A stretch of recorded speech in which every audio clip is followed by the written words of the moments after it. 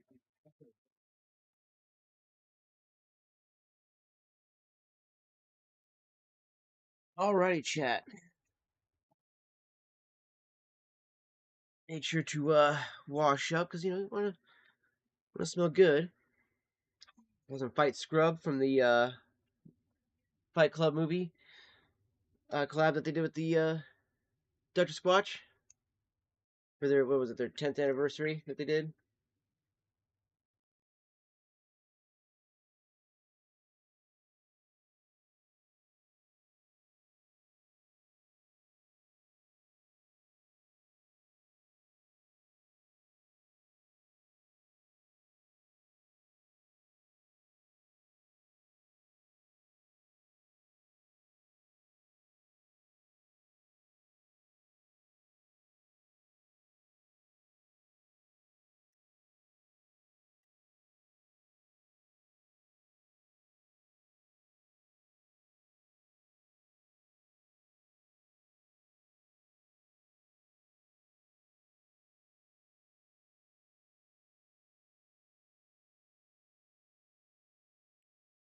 Okay.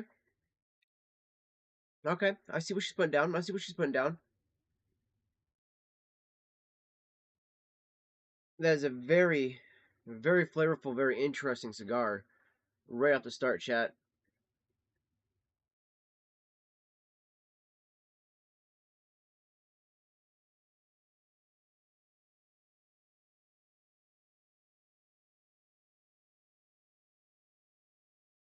Hey everyone, Maz here, and I'm back with my man Foch.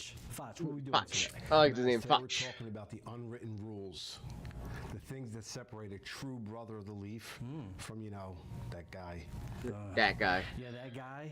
Nobody wants to be that guy. I mean, we all know that guy. It means you're in a lounge, and as soon as that person comes walking towards the lounge, everyone collectively in the lounge says, "Oh shit, here he comes." Yep. Yeah, oh The shit, reason here why he they comes. say that is because you don't have proper etiquette.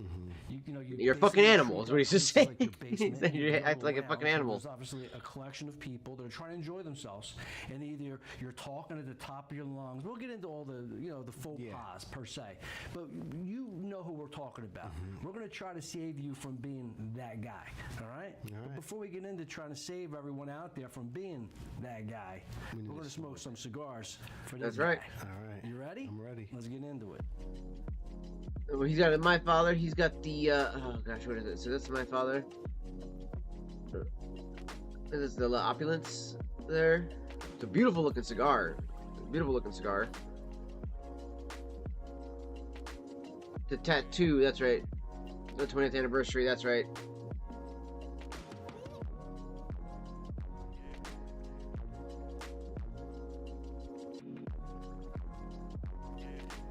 Salute. Yeah, we wish we could do spirits at ours. That would be nice. If we could do that at the cigar lounge that I go to all the time, it'd be really nice. Cigars. Yep. What are you smoking here, Fachi boy? Tatuaje 20th. No, Tatuaje, that's right. My father, La Opulencia. Yep, La Opulencia. Engaged today. Did you notice?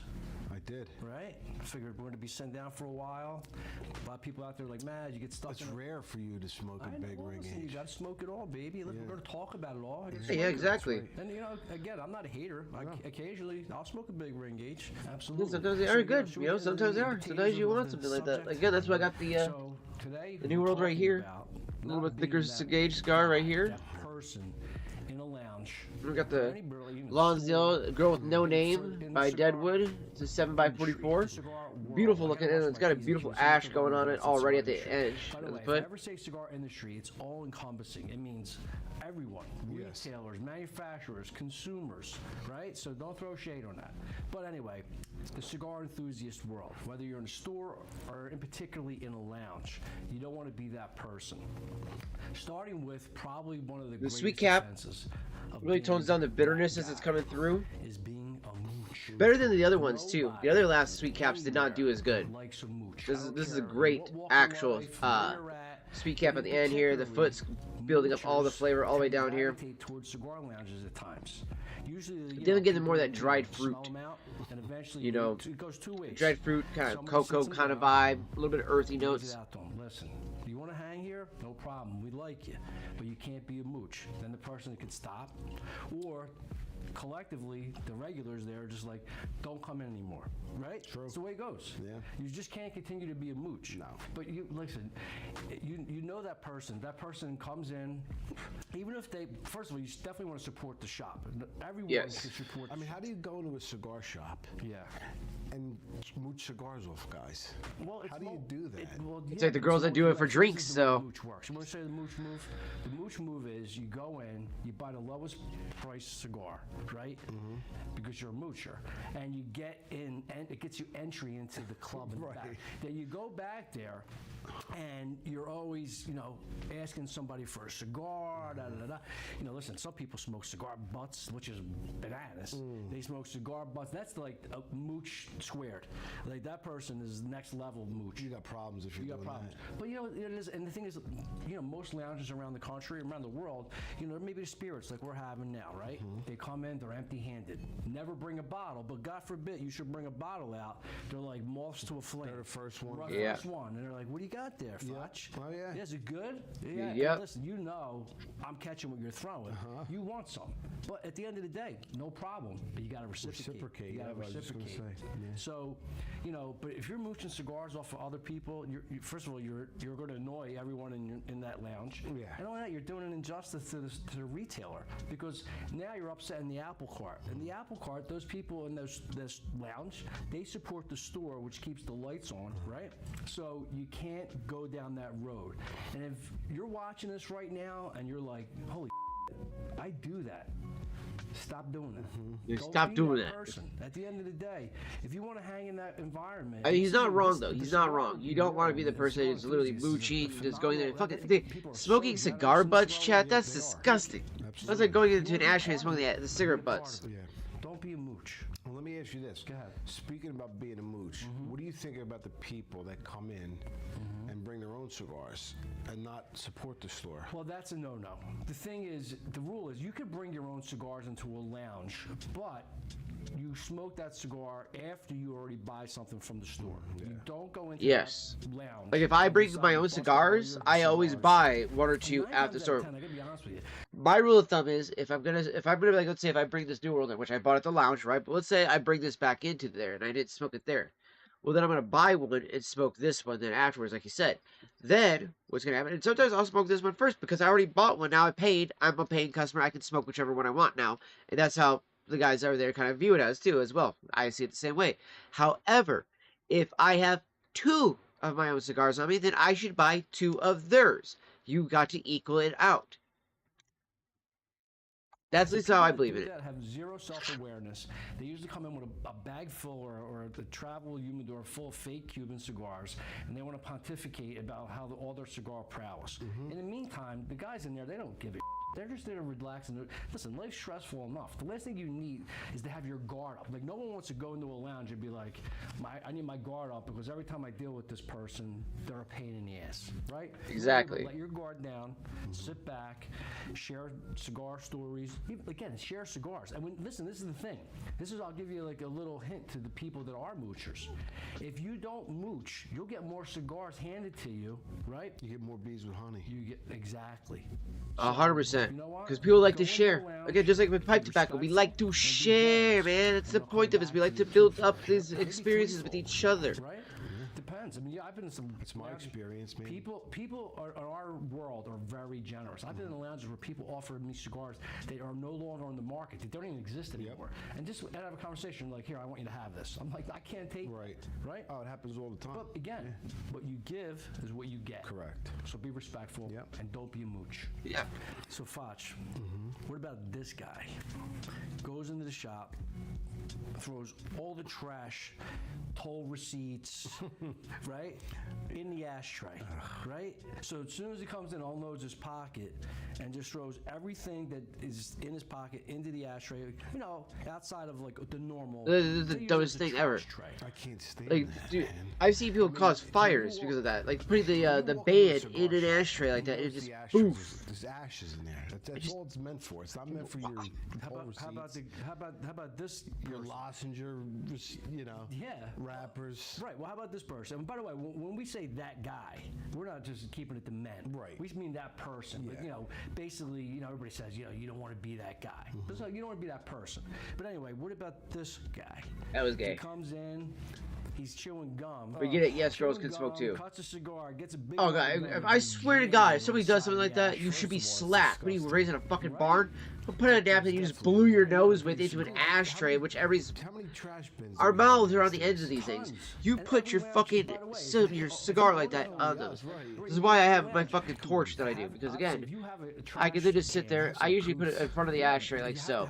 That way, the ash, the foot of the cigar is going to drop into the ashtray, and I can sit like that for a second if I don't want to hold out my cigar. And be like, oh yeah, how's that going? So, oh, that's great. And then I can pick it back up, not worrying about the fact that somebody's snotty rag is in an ashtray. Ugh. I'm smoking this Gross. cigar and I get to the band and I want to take it off because obviously I want to smoke beyond the band.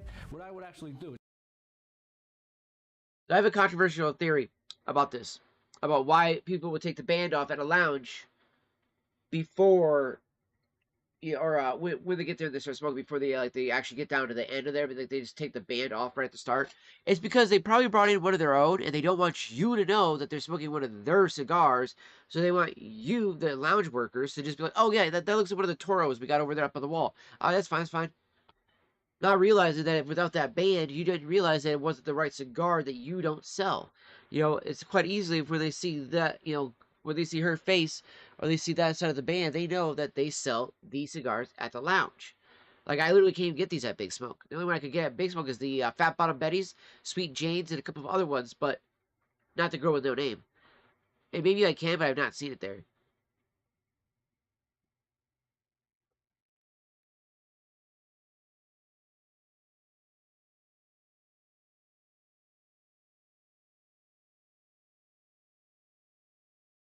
Oh, my nose, dude. I'm so fucking tired of blowing my fucking nose. Ugh. Alright, back to the video. Just put that in my pocket. I won't put it in the ashtray because now. Yeah, put the band in your fucking pocket.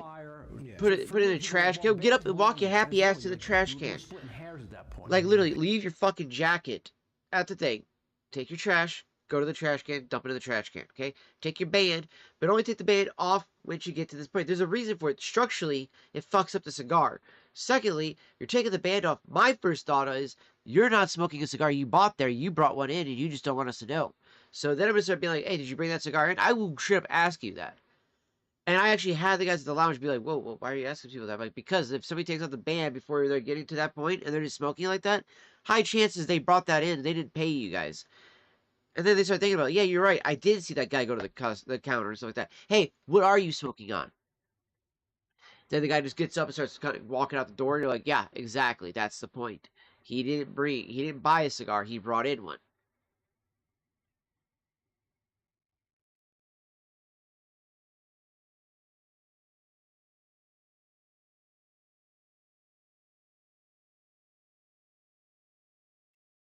Fantastic to smoke.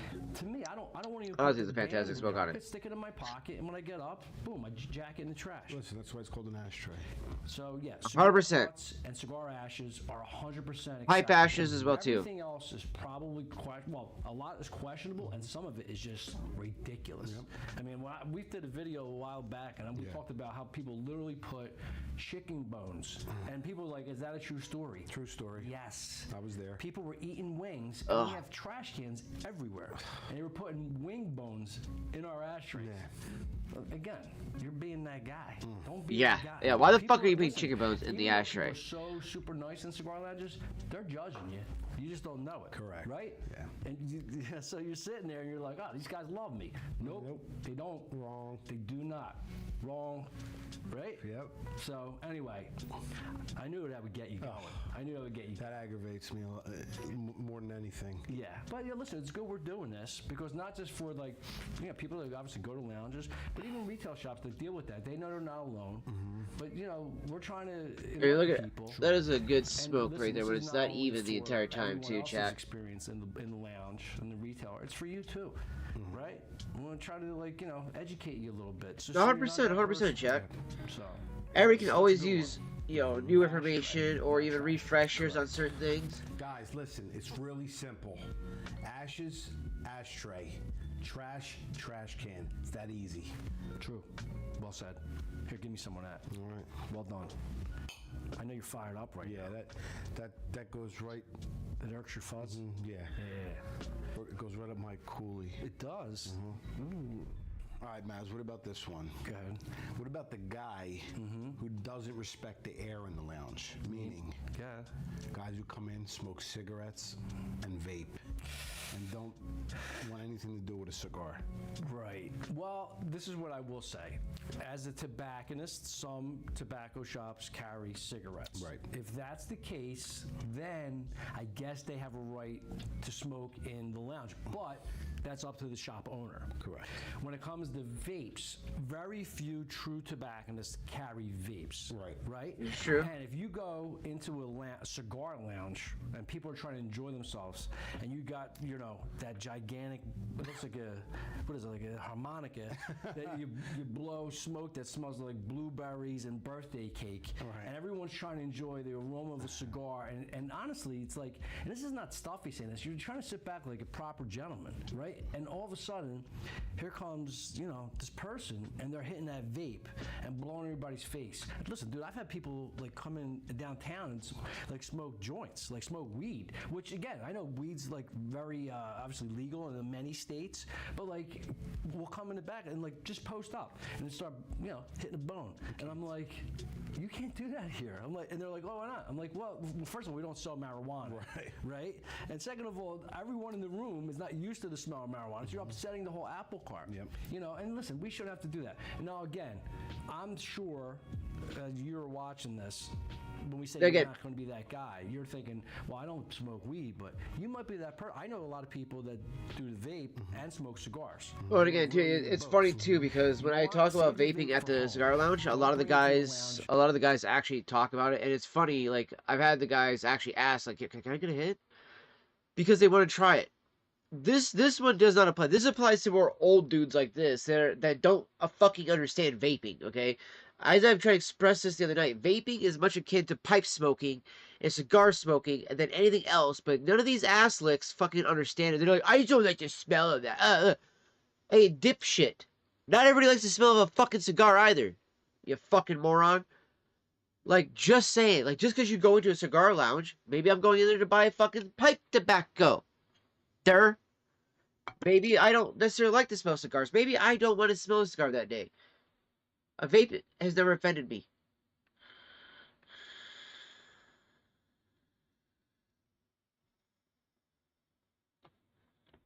Yeah, it might be a bigger cloud. What are you, fucking jealous that I can blow out a bigger cloud than you can, you fucking pussy? What the fuck's the problem here? Stop being a little bitch about this shit. Like, literally, all I hear is little bitchinese coming out of people's mouth when I hear this shit. Like, literally, it's the one tip of this thing, I'm like, shut the fuck up. You don't know what you're talking about. Shut the fuck up. Just because you're a cigar aficionado doesn't mean shit. Like, legitimately, like, again, people who smoke cigars and pipes, y'all gotta take the fucking stick out of your ass, or the fucking sand out of your fucking pussy, because y'all act like a bunch of fucking bitch-ass Karens. Vaping, Same with the cannabis, the whole cannabis line, too. It's like, oh, not everybody likes your cannabis. Again, not everybody likes your cigar smoke, asshole. Shut the fuck up. Like, you're literally contradicting yourself when you say that line. Like, I don't think he really realizes how much of an idiot he sounds when he says that one. Because I'm going to tell you right now, when you walk out of the room, everybody's like, what is it with this guy? What is it with this guy with this vape? Right? Yeah. So listen, and I don't vape, I'm not anti-vape. Well, you sound like it. And let me put it this way. Every time I've been asked about my vape at the lounge, when I leave, I come back the next day, and other people are talking about, oh, yeah, you're the guy that works at the vape shop, da-da-da. Well, used to now. But legitimately, every person knew where the vape store was. They've all been there a few times. They've bought stuff there a few times. And every single one of the guys has not been like, oh my gosh, the vape guy, or oh my gosh, this vape. I've accidentally hit my vape once in the fucking lounge by accident. And because it is a tobacco juice, every one of the guys was like, that smells fucking fantastic. And I even said, yo, I'm so sorry. I apologize. If that does offend anybody, don't let me know. And everyone's like, it's a fucking cigar lounge, dude. That was the exact line out of everybody's mouth. It's a fucking cigar lounge. We're meant to smoke here. They're smoking fucking cloves, blacks, all those other shit like that. You got guys doing the fucking, pouches and stuff like that there. Who gives a fuck? We're there to enjoy nicotine. I just think if you're going to vape, there's a time and place. Do it at home. Do it outside. Don't do it in a cigar lounge amongst other. And some people might say the same thing about cigars, though. They might be like, yeah, sure, you might have your cigar lounge, but also don't do it at, like, this place, this place, this place. Don't do it at my house. Do it outside. And you might be like, well, it's a cigar, though. It's just a rustic, historical... Yeah, I don't like the smell of it. Take it the fuck outside. That can happen still, okay? There's a lot of people who don't like the fucking smell of cigars. A lot more people don't like the smell of cigars than they do, that don't like the smell of vapes. I will tell you this, right? When I'm outside hitting my vape, when I was outside hitting my vape, I should say, at the vape store, anybody who was walking by, not to go in, but that was just walking by, when I was hitting the vape, nobody plugged their nose, nobody did the nothing like that, right? If I was smoking a cigar or my pipe out front, literally, mainly girls, would walk by plugging their nose, doing the whole thing, and then the liberal dudes would do the same fucking thing, okay? But the regular, actually manly dudes, and even the more respectful women would come up like, that smells wonderful. What are you smoking on? Okay? The older women would always say that about the cigars, but primarily younger ones would say that about the pipes, right? But it's mostly dudes that are coming up about both, all right? Or I should say all three, right? I'd have guys that come up and be like, yo, what are you vaping on in that juice? Or what cigar do you got? That smells fantastic. Or what pipe tobacco do you got going on? Those three things come from dudes. Because why? Dudes are just like, oh, yeah, that smells fantastic.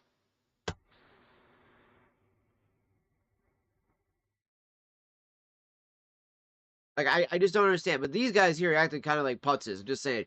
And I think it says suits. You have to put a suit on, it fucking does something to your fucking, the oxygen to your brain. You think you look fancy with it, but then in reality with that tie, you look like a complete dumbass. Just cutting off all the blood flow to your fucking head. Otherwise, you'd be able to actually formulate an actual fucking proper thought. To be like, if I say about something about scent, is there a possibility somebody may not like the scent of a cigar? Like, obviously, nobody likes the smell of cigarettes. But literally, vape, one thing, vape. Smells better than even a cigar or a cigarette. Two, it does not stay nearly as long as a fucking cigar or a fucking pipe or cigarette will. That will stay all day. This will not. It'll stay for barely 10 minutes. You fucking idiots.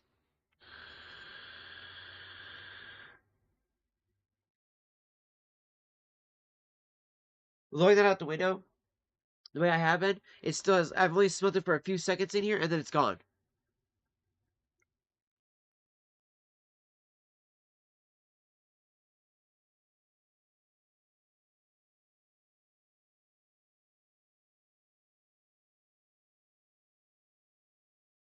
Again, I like cigars, but I like pipes.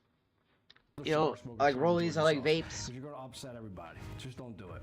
I'm just gonna upset you, you bold piece of shit. How about this guy? The bold asshole over here. The cigar uses the house cutter. Okay, that's disgusting. That's fucking disgusting, dude. First of all, that's actually how you share germs. I don't like it. And you're not supposed to do it. Right. You don't want to lick your cigar and use the house cutter or anybody else's cutter for that matter. No. If it's your own cutter, have at it. Yeah, do whatever you want. Yeah. But it's definitely no good. No. I mean, we're talking about hygiene in general, right? It's not proper form. And that's the thing. I think when people make that mistake, they're usually new to smoking or they were just really taught wrong. Yeah. I've seen some, like, honestly, old timers. I call old timers. I'm an older gentleman at this point. Gentleman's debatable, by the way, but I'm an older person at this point. And I've seen older people do it. And it's just like the way they were taught. They never, and, a lot of times it takes the shop to enlighten them or other people in the lounge, but licking a cigar and using the house cutter is a major no-no for hygiene. I've also seen people, like, I hate to say it, like spit into a trash can, go to the bathroom. Yeah, go to the bathroom to do that. Sink, that's fine, but think about hygiene, and especially be conscious of the fact that someone else has to use that cutter after you use it. Right. Yes. So I've little hot topic on that one, and it's not like a disagreement with this guy, but I actually think that the cigar lounges need to have a fucking sign that says that. Like, because I've seen people fucking still do it, and I've seen older guys that still do that shit, and you're like, what the fuck are you doing? You know, because they got okay, so like at the refuge, they got these big ass silver cigar cutters that are like on the table, right? They're the big fancy ones. They got the lever you crank down and shit. You got the regular cuts. You got two for like the different size gauges, and then you got the two V cutters too for the different size gauges. So it's fantastic to be able to use those. However, the guys had to start swabbing them after a while because they weren't sure if people were doing it still. Because literally, there was a guy the other day who licked his end and then put it in there, cut, and we all just looked at him like, "What are you doing?" He was like, "What did I do wrong?" We're like, nobody said anything at first, and then I finally was kind of like, "You licked the end," and he goes, "Well, yeah, I got a voice at the end." I'm like, "Okay, but like, don't you have your own cutter? They sell them for like $2-3 over there at the front." He was like, "Oh, really?" Then gets up and goes and buys one, and the guys are just kind of looking like. So then the dude, literally, Marcus at the counter is like, "So, by the way, don't do that. Like, that's disgusting. That's gross. Like, and it's really hard to do it on the guillotine, like, to clean it, because you got to clean the bottom, the top, you know, both cut sides of the blades, everything like that. And with the lever one, it's a little bit harder to do. So you got to do it in a way that you can actually clean both sides of the blades." So that's what he was trying to do there.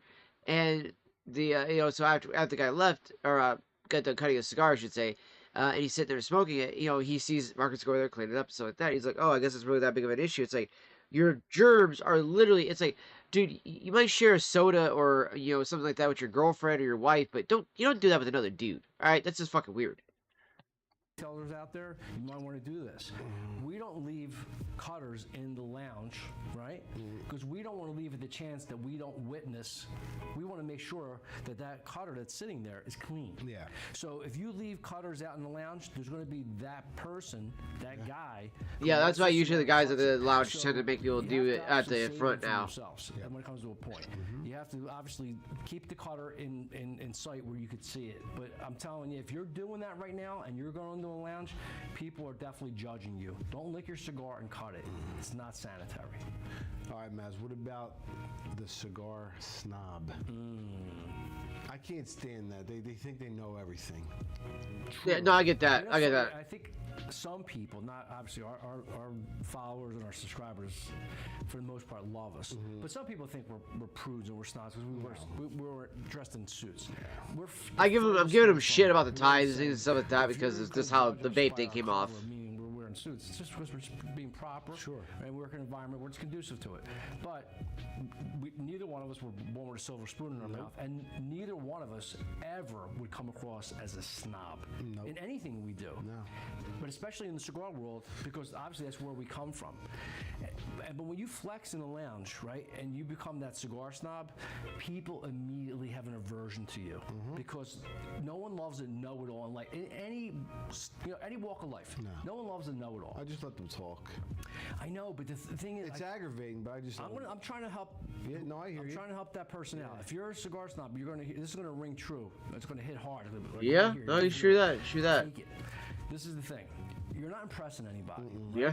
And it's born from your insecurity trying to prove yourself in a lounge. Listen, there's a lot of grizzled vets in that lounge. They smoke some more cigars than you have hair on your head, dude. So you're not impressing anybody. Amen to that. Honestly, don't feel it necessary to impress anybody because it doesn't work, right? And you're going to come off kind of like a creep, right?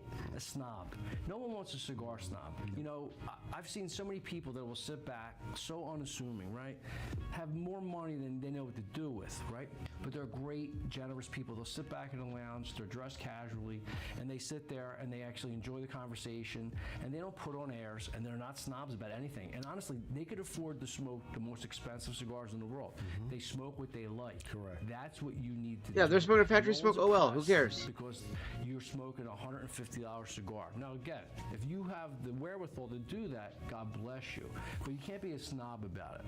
Because, as I said, nobody's impressed with that kind of approach. Right. It's nice to be humble and inviting to people. But going into a lounge and kind of flex on everyone and talking about how you only smoke X, Y, and Z, and the common denominator in all those cigars are they're super expensive and super rare. Listen, there's a time and place for everything. I've smoked some really great rare cigars that have a higher price point, but at the end of the day, it doesn't embody me. It's not who I am. I would never go in and flex on anybody. I could be smoking probably one of the best cigars I've ever had in my life, as far as rarity, and sitting back when you wouldn't even know it per se. Now, somebody asked me, "Hey, what are you smoking?" I'm like, "Hey, I'm smoking the cigar. It's phenomenal." And honestly, if I even had a second one of them, I would share it with somebody, because that's like more than half the fun. But looking down your nose at people and judging people, and then sometimes we hear feedback from people when we do, like, you know.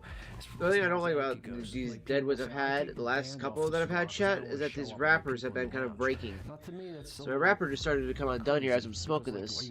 So I've been trying to just kind of keep it down. I'm trying to hold the band up a little bit, but the band won't come off without feeling it's ripping the cigar as well. So I was like, nope, we're not going to do that either. So. You know, and it comes down to personal taste and personal choice.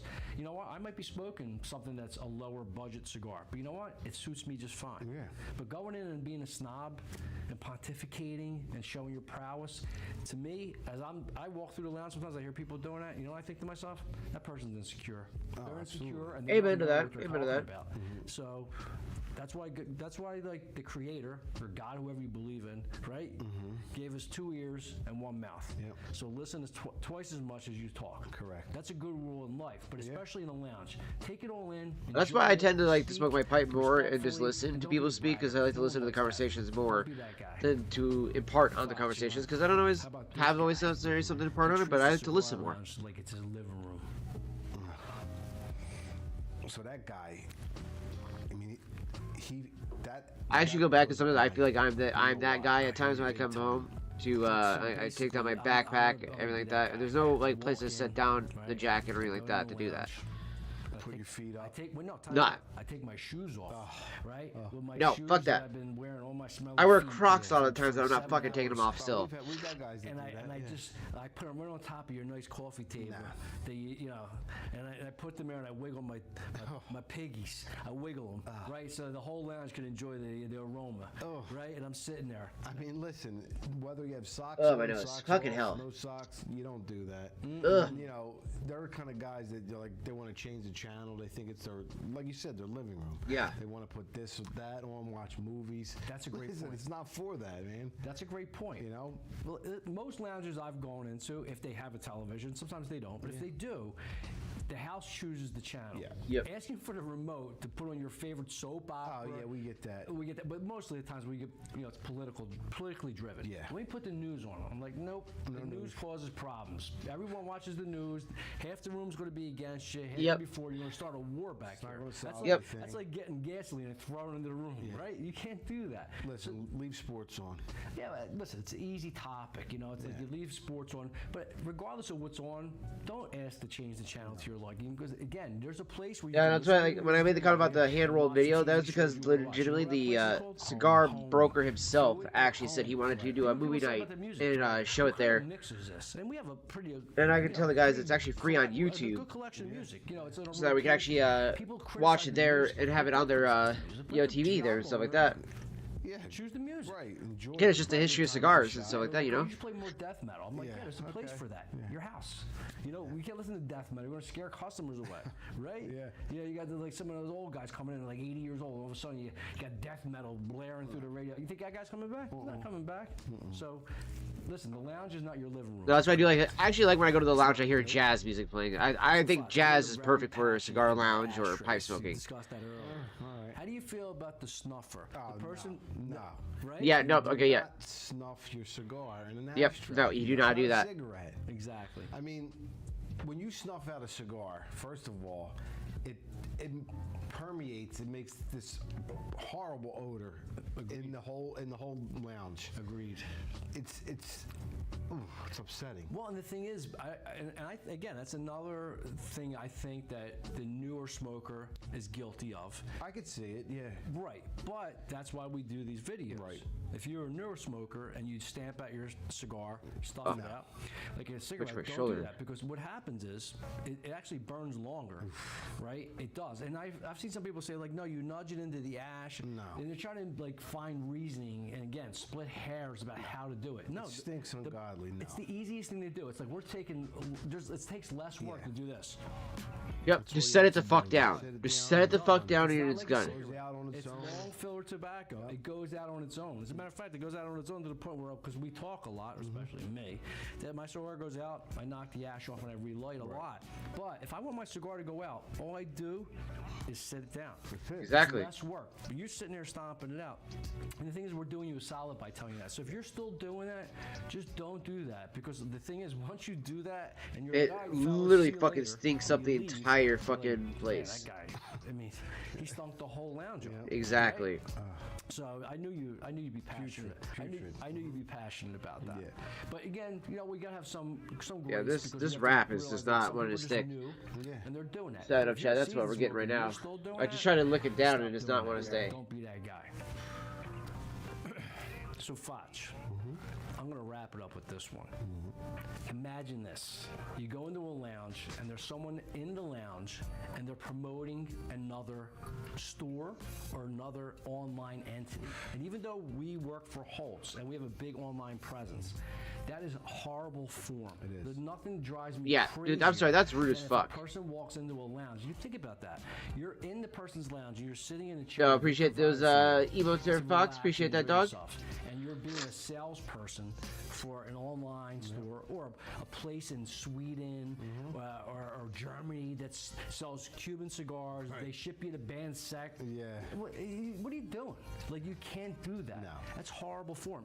Listen, as much as we appreciate the business and people trying to promote us, I wouldn't want you to go out and undermine that retailer. Right. It's not fair to that retailer. I had my own shop, and Foch worked with me back in the day, and I was a shop owner, so I know what that feels like. I would walk back in the room, and somebody would be spreading, you should buy, you could buy that 5-pack from this. No, don't do that. You know what? Again, in private, if you want to share with your friends, you know what I do? When I love this cigar, they have really good prices on this. You could do that, but to go into someone else's shop and do that is horrible form. Yeah. So I had to end on that because for me, that's the epitome of not being that guy. That might be the thing I hate the most. Well, put it this way: as offenses go, it's the worst because if those people all listen to that guy in the lounge, that store won't exist anymore. Correct. Exactly. Be around We'll be out of jobs. Everyone suffers from that. Correct. So don't be that guy. All right. So do you have anything? You have anything else for us? You got something else that really bothers you? I know you're easily worked up at times. Oh yeah, sometimes. But no, I think we hit it all. You think that and that last one was the crescendo?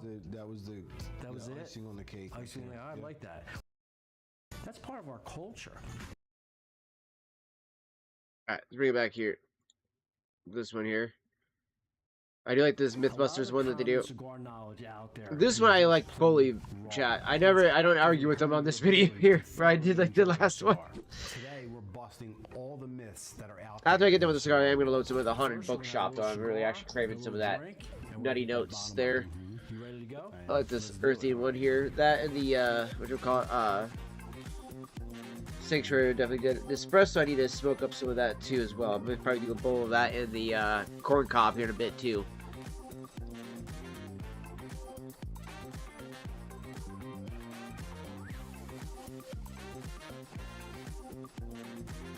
Kills me too that it's already fucking 4:30 and it's this dark out too, chat.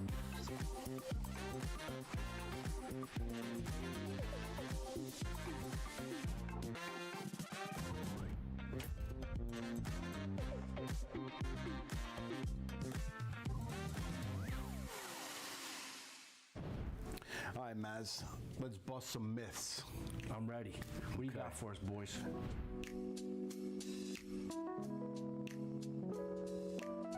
So I don't think dipping your cigar in the spirit makes it taste any better. It doesn't. I was just going to do it. No, please don't.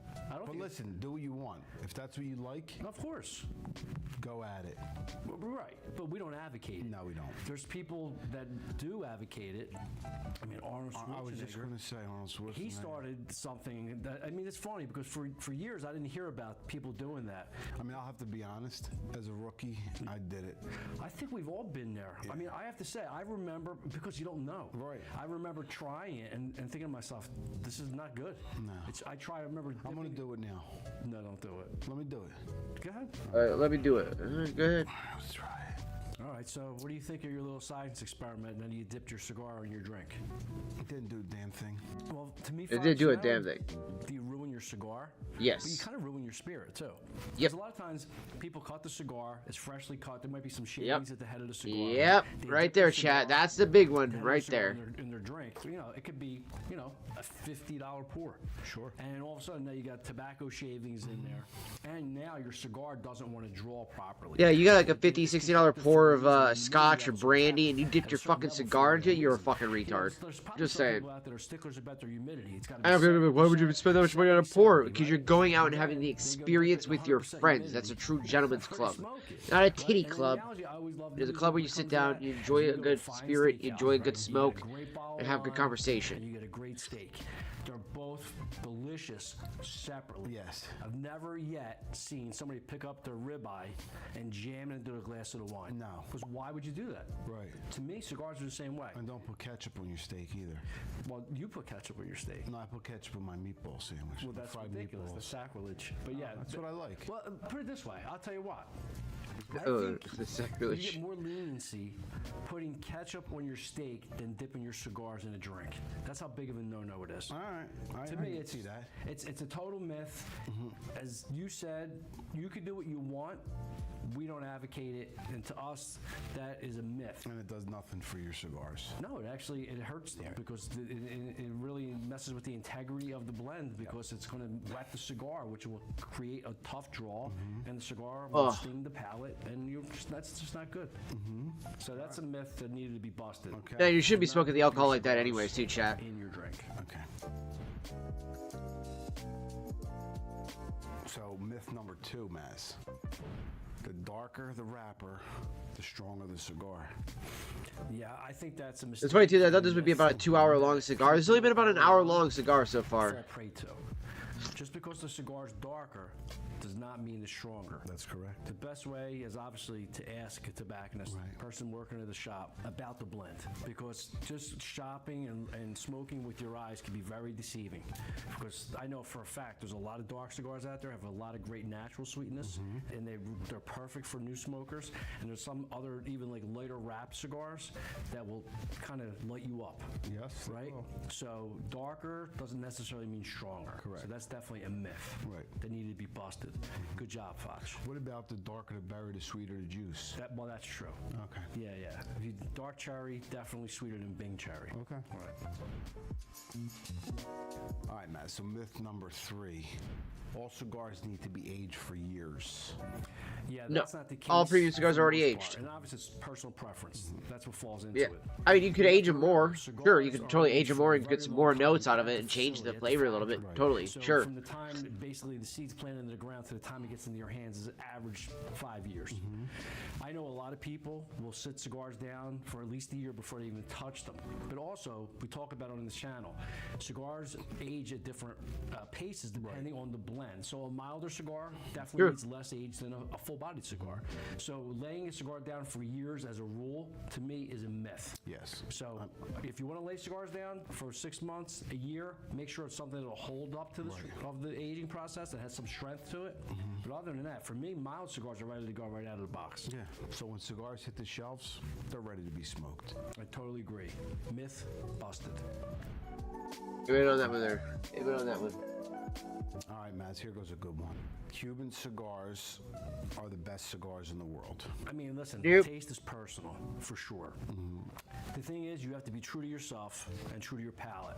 And you're not just smoking Cuban cigars because of the label or the mystique that comes with them. They're forbidden fruit. Correct. So if you like Cuban cigars, no one's going to begrudge you that, for sure. I mean, there's been Cuban cigars I've liked through the years. Sure. But just a broad stroke tobacco from one country as the best it's really not fair, and honestly, it's a myth.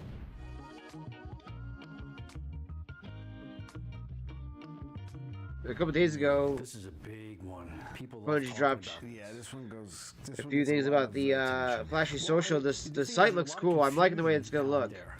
And everyone has their I different. like the way it's gonna look, guys. Honestly, I'm excited for Flashy once it jumps down. All plume is mold. It's all mold. I don't give a shit what anybody says. All plume is mold. Potential mold. Okay. But this is the deciding factor for me. If it has a little fleck of white dust on it, which people will call plume, I'll just brush it away. Yeah, I don't enjoy the cigar. But I think if you I know the bottom part of the sit cigar, as perfectly is wrapped. and let it Perfectly continue wrapped, to chat. grow Loving the plume, bottom part of the cigar so far. It'll grow beard and a green beard. It'll grow mold. And as a matter of fact, I talked to Nick Perdomo about this because obviously Nick's an expert. He's been in the industry for a long time. So we both agreed that if cigars are kept in proper conditions, you really shouldn't get that per se. Now, if you do get that, that's an indication of too high of humidity.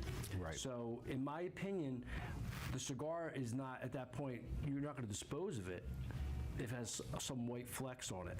But if it gets to be green, I've seen some cigars that people give me and they'll tell me, hey, look how plumed they are. Look how plumed they are, yeah. Fucking how moldy they are, Like it's bitch. a washcloth.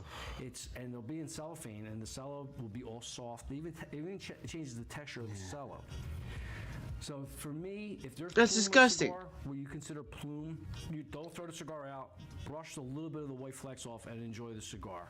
But at the end of the day, that's the beginning. But if of it's got something mold that on could it, be you toss it detrimental away. down the line. You're an idiot for letting it That's get my moldy. opinion. How do you You feel wasted a about good that? cigar. I mean, I probably feel the same way.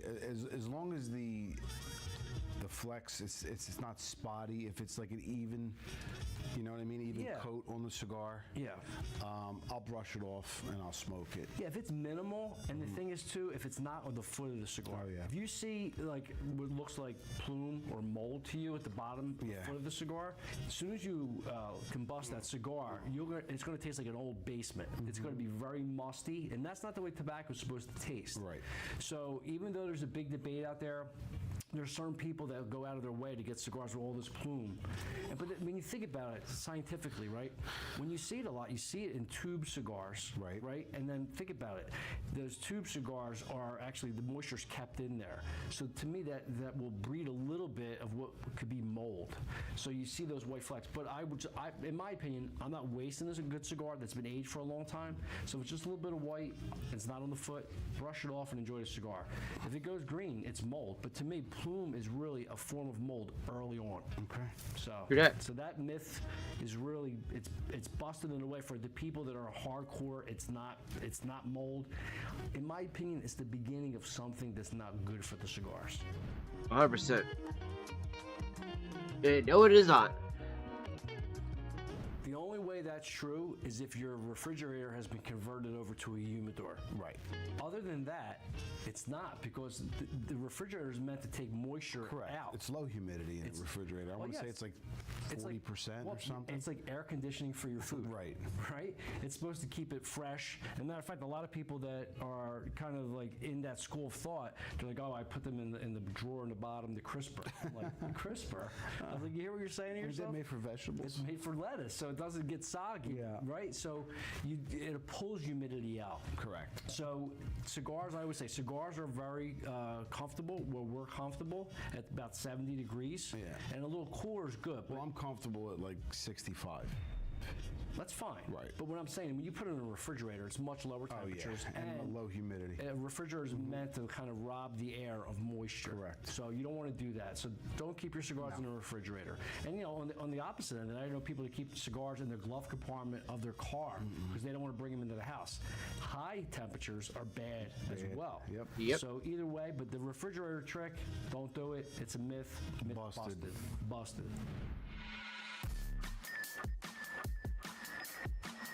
But you definitely cannot finish it the next day. I learned that one the hard way, chat. Well, this one to me is a little complicated because it's open to the personal taste. Correct. So I know some, people that I know really well, that I respect them, they will do that.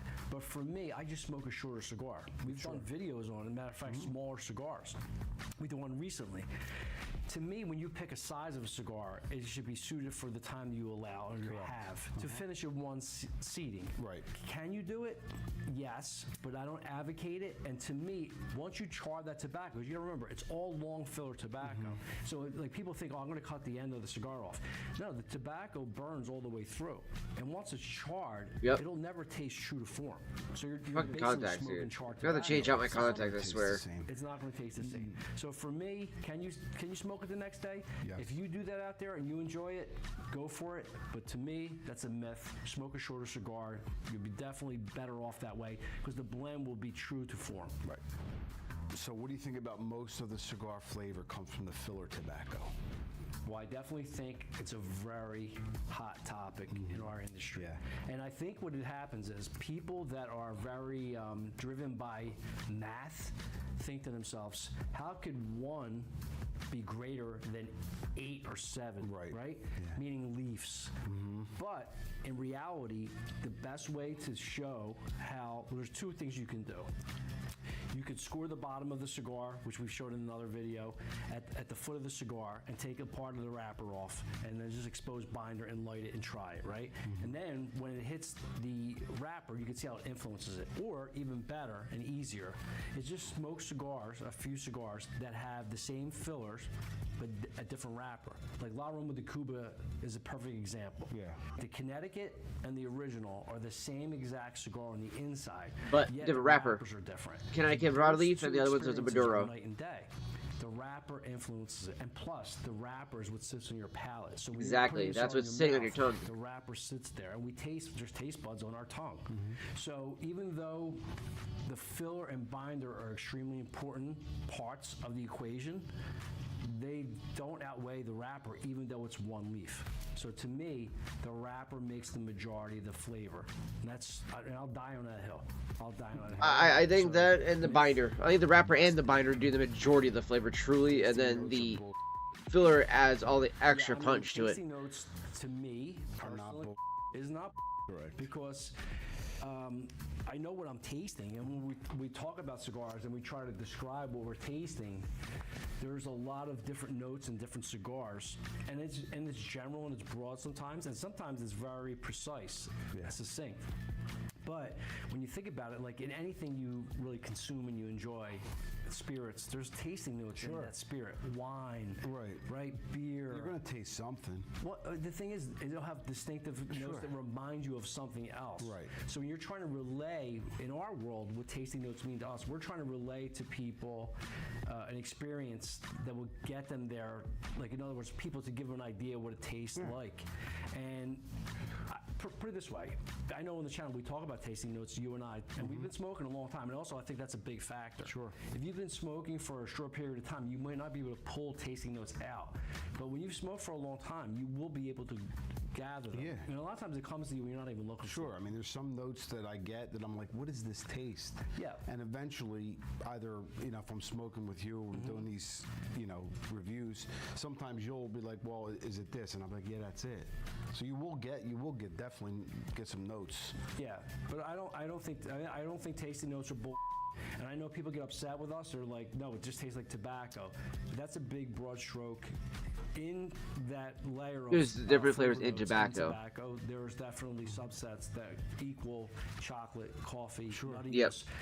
pepper, leather. There's all these notes, and if you can find them, great. If you can't find them, that's fine too. As long as you enjoy the cigar, that's all that matters. Exactly. I'm not judging, but I'm just telling you, tasting notes are not bull. That's a myth. Yeah, and this one kind of drives me a little crazy because every time we shoot a video inside a humidor and I'm smoking, whether it's the Ash Cigar Bar or one of our humidors, people say, don't smoke in humidors. And I always say, why? You just shouldn't. Like, there's no explanation. You just shouldn't. And the thing I will say is, if it's a very small humidor, maybe a personal humidor at home, a little walk-in, okay, that's fine. Ventilation's a factor. But in reality, and I'm not bragging here, we've been in the industry, meaning the Holtz, for over 125 years. And we smoke in our humidor. I've never had one person, not a single person, come back to me and say, I want to return the cigar because it tastes like, smoke. Or, you know what I mean? And I've actually, I leaned on Nick Perdomo. Getting close to this, as well. being to the end of this cigar here, chat. He said, well, you know, it's funny. People never really gave him a concrete answer, just like me. He said, retailers, and by the way, if you're a retailer that restricts smoking from your humidor, that is totally up to you. We're not judging you for this. I'm just saying I don't agree with it, but that's fine. You know, I love the world of cigars, and I respect other retailers, so I don't want to tell you you're wrong. I'm just saying that it also is tobacco has been exposed in premium cigars at every level to cigar smoke at some point. Like I've never entered a cigar factory where it says no smoking allowed. Right. And also, it comes down to like what you personally want for your establishment. But I've never had anyone return a cigar because of it. So for me, we will continue to smoke in our humidor. We have no issues with it. If you're a stickler for it, put that over there for a second, just so that way it kind of shields away. But I think concrete answer. I'm open to conversation. I think part of the cigar tip that fell off, that was just taking it down, and part of it just kind of dripped off like a tiny little bit of it fell on top of some pipe tobacco, I think, and that's what I'm smelling, still cooking in here. It doesn't go up and out to the cigars. It goes up and it dissipates. So for that factor alone, you know, you look. Yeah, I'm pretty sure this guy's already out. It's the cherry of the cigar somehow still stayed lit. That is a hot topic, and I think a lot of times it's like retailers that just don't want people smoking there because they don't want it. They don't want to maybe deal with the smoke. Yeah, it looks like it's I starting have no to go idea out. where it stemmed from, but I have to be honest with you. I've never had a problem with it. Even when we had our own shop, I had my own shop, and you worked with me. We smoked in the humidor, and we never had one person come back and complain about secondary smoke on a cigar. Correct. Ever. So to me, that's a huge myth that needed to be busted. Okay. I'm glad you brought it up. Thank you. Let's go with this one drives me crazy as well, and I'll tell you why. I'm going to pose this question to you out there. If you are an advocate of that rule, do you take the label off all your clothing so you don't wear any kind of again, this is why I believe that people do it in order to get away with smoking in a lounge and stuff like that. Way to remove it, you wear it, right? Yep. And the thing is, people say, and their explanation to me is bullshit. That's a great explanation that you just gave, though. Well, how about like if I'm drinking some spirits and I rip the label off because I don't want to show you up? To me, it's total bullshit, and it's an excuse for people. And so one person started that. To me, that was like maybe an internet thing. Mm-hmm. Oh, you don't want to show up the person next to you. This is the biggest conversation opener. Sure. Like, what are you smoking? If I can see what you're smoking and look over and be like, oh, my father, the judge, I love that cigar. That's part of our culture. Ripping the band off, especially prior to lighting. Yeah. First of all, I mean, it also could damage the cigar if you do that. Exactly, dude, 100%. There's no plausible reason. No, just leave it on. Just leave the band on, and to a point. Listen, if the cigar's so good that you're going to smoke the espresso the band, dry out a bit here, chat, on the tray. When the cigar's great, all you have to do is wait for the cigar to heat up and take the band off. But if you're going to give me your best reasoning is you don't want to show up the other person in the lounge, to me that's bull. It's just total bull. Yep. Right? Good call. I told you I was heated about it. I know you are. I hear it too much. You got a little red in the ears. I did? Yeah. I got to put some ice on it. I know, you got a little worked up. I did. Yeah, we got the tray here full of espresso here, chat. So just drink so that way we can let that dry out. You don't think it's the bourbon that's making my ears red? No, it was that that question. I held my breath a lot. Oh, I got to work on my breath. All right. When I get upset, I got to work on my. I got to do box breathing. Got to do the woosah. The woosah? Yeah. What's that? You saw the movie. What movie? Bad Boys. Oh God. Woosah. Yeah, I thought it was a blast from the past. You're right. All right. We got sidetracked. Sorry. Next myth. Also aerating the tobacco too, chat. It is not the perfect place to smoke. First of all, in public, as a rule. Politics. Why'd you do it? It doesn't accomplish anything. No, I mean it causes friction. Yeah. Right. You're ruining, and not only you're ruining the. Sadly enough, we actually talk politics all the time at the smoke lounge I go to all the time. To hear it, it ruins that experience. Oh, yeah. That is not the time and place for it.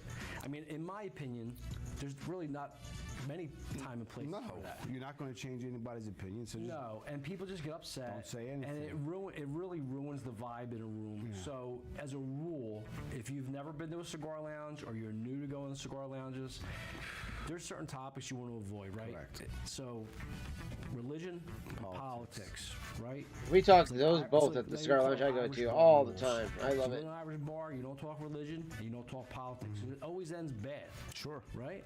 Nothing good comes of it. And honestly, at the end of the day, you might think you're convincing the other person of your point. They're going to think what they want to think anyway. Yep. And you're going to ruin everyone's experience. So keep that aside. Keep it for yourself. Inner monologue, right? Or maybe to your significant other. Other than that, keep it away from everybody. There's no such thing as a bad cigar. Well, it depends how much you love cigars. Like for me, I love cigars. I love pizza. So to me, there's no such thing as a bad pizza. Some are better than others, right? Okay. And it's all personal taste. Yeah. Have I had cigars to me that are less desirable over the years? That for me, it's not like doesn't hit me right. Of course I have, but I definitely think it's about personal taste, and it's very polarizing. You know, even when we talk about cigars on this channel, people say, "Oh, that cigar was not for me," blah blah blah, and they'll basically like disparage like even our opinion or other subscribers' opinions about cigars. And then reality is, it's definitely personal taste. Right. So I just think that if you love cigars, some are better than others. As far as like bad cigars, when a cigar is bad, two things matter. Construction, if it's bad, it's bad. And if the tobacco is properly fermented and really well done, then yeah, it's a bad cigar. Over the years, most of the cigars I've had have been good cigars, just some are better than others. How about you? I mean, do you feel the same way about that? I mean, I do feel the same way, but there were some instances where I didn't like the cigar. Well, that's personal taste. Right, exactly. So I didn't finish it, but I agree with you. No, and I think we've all been there. They've been there, right? For sure. But it really comes down to personal taste. But if you ferment tobacco properly and it's constructed well, then at that point the playing field's even. Sure. Then it comes down to personal taste. So that's for me. That's how it goes. I agree. I just like some more than others.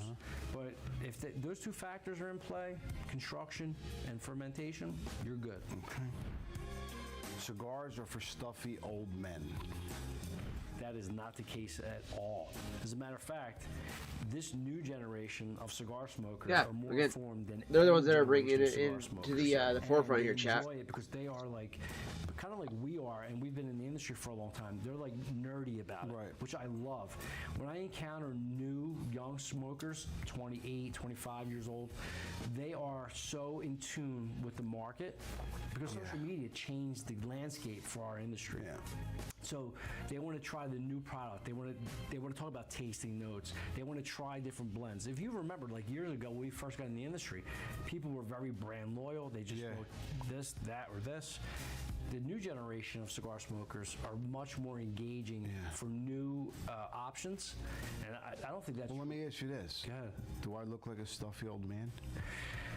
No, right now you don't. You look pretty handsome. You do. Yeah, I mean, well, I'm not going to ask you. But no, I definitely think we kid around. We talk about that because that's like a misconception. It's a myth out there. Listen, is there older people that enjoy cigars? 100%. But I don't think there's anything stuffy about. Put it this way: if you talk to someone who's 75 and has been smoking for obviously a very long time, and you talk to somebody 25, they can So sit it's down fun and to have a book shop into conversation about the Driven Briar here to Little Rammstein. Cigars, right? So to me, it's not for stuffy old people, and I think there's cigars that fit any budget and any lifestyle. And I always say like our audience comes from all different walks of life, which makes our industry Amen to that. unique and beautiful. Because it to me, it's the great equalizer. So no, I disagree with that adamantly. To me, cigars are not. I think just for stuffy old cannabis men. and tobacco can be a great equalizer, and I think that's why I have an issue with these guys hating on certain things like that, or even with vaping, too, because it can also work that way. So Foch, hopefully we busted a lot of myths today. I think we did. And you know what? If you don't have to agree with us, we're not asking you to. Right. But if you give us some feedback, let us know what you feel about any of the myths that we bust, then let us know. Drop us a comment. Yep. But I want to thank you all for joining us. Hopefully you enjoyed the video. But before we depart, make sure you hit that like button, smash the subscribe button, and we'll see you here next time. Good job, brother. Salute. Mythbusters. Yes. I need my beret. That was a good show, by the way. Remember that? Mythbusters? Yeah. It was good.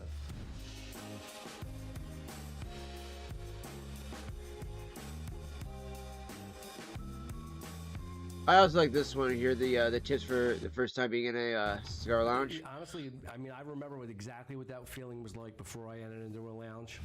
And it was actually, ironically, the lounge at Holtz, where I work now.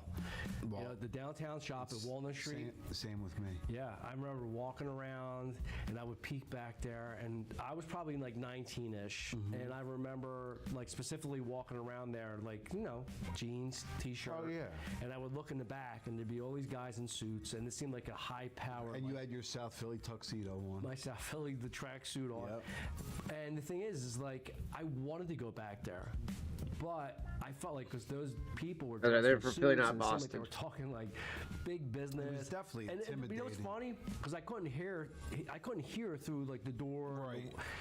And I assumed that they were. And then we went back there, and then when I finally, you know, worked up the nerve to go back there, I realized they were just talking about like stuff that I know about, right? Like football and food, right? And wine and cigars a little bit. Like I educated myself over time. So yeah, but that's a big threshold that people, once they cross it, bookshop, they enjoy the cigar world even more so. Oh yeah. Got the 100 bookshop loaded up into the German Briars, the Rammstein. All right, Matt, before we start the video, let's have a toast. Let's have a toast. All right. You know what? I'm going to make this. And I'm going to actually start this pipe off while I the guys that make the magic happen. load up the corn cob chat. They do. They do. And guess what? Our Cheers, everybody. subscribers benefit from it. To those guys back there, Brandon, Mike, and Mike. Yeah. And obviously there's more people in the back. Tom, we can name them all. But guess what? We'll get the hook like the award show. They'll start playing the hold walk-off on. music. Wow, go ahead. They never got me my makeup guy or artist.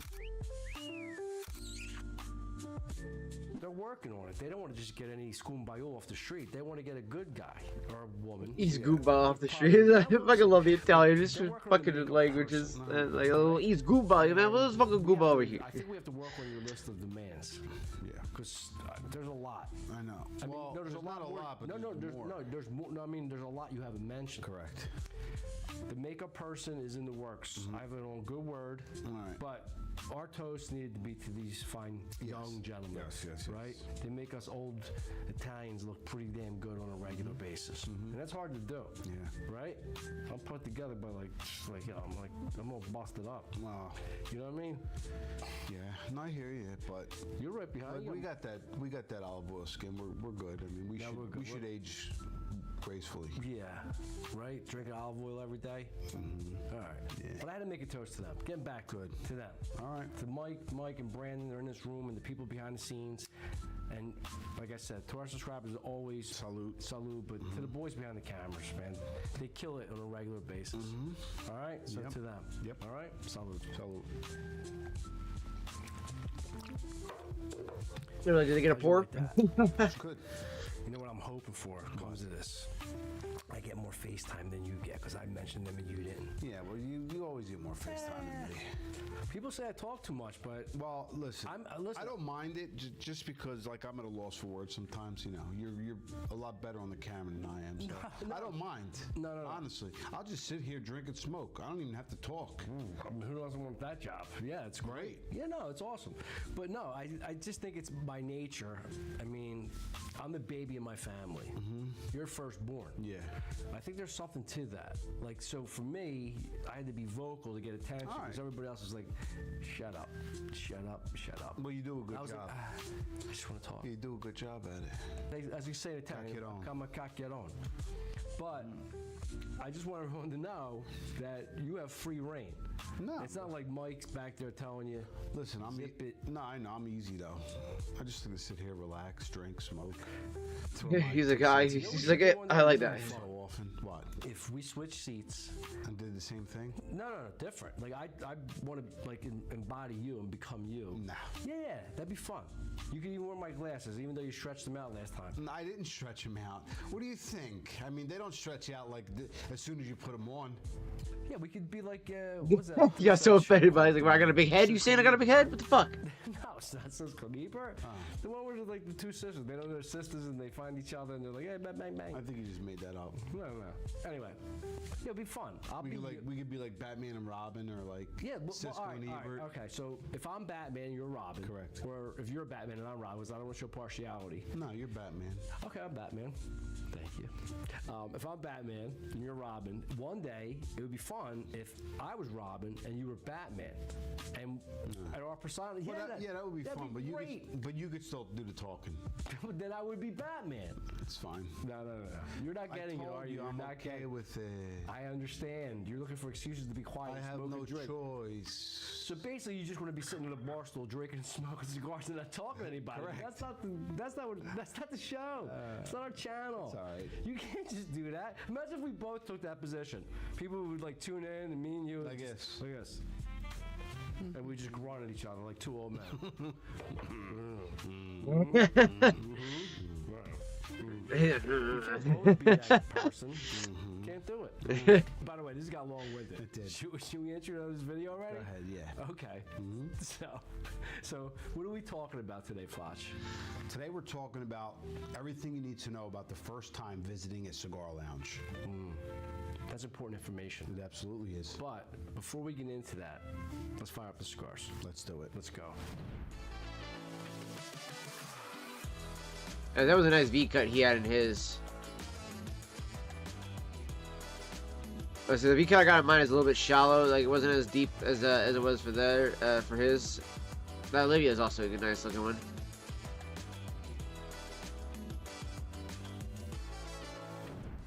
Walking into a cigar lounge can be intimidating, but we're here to make sure you know that it's easier than you think.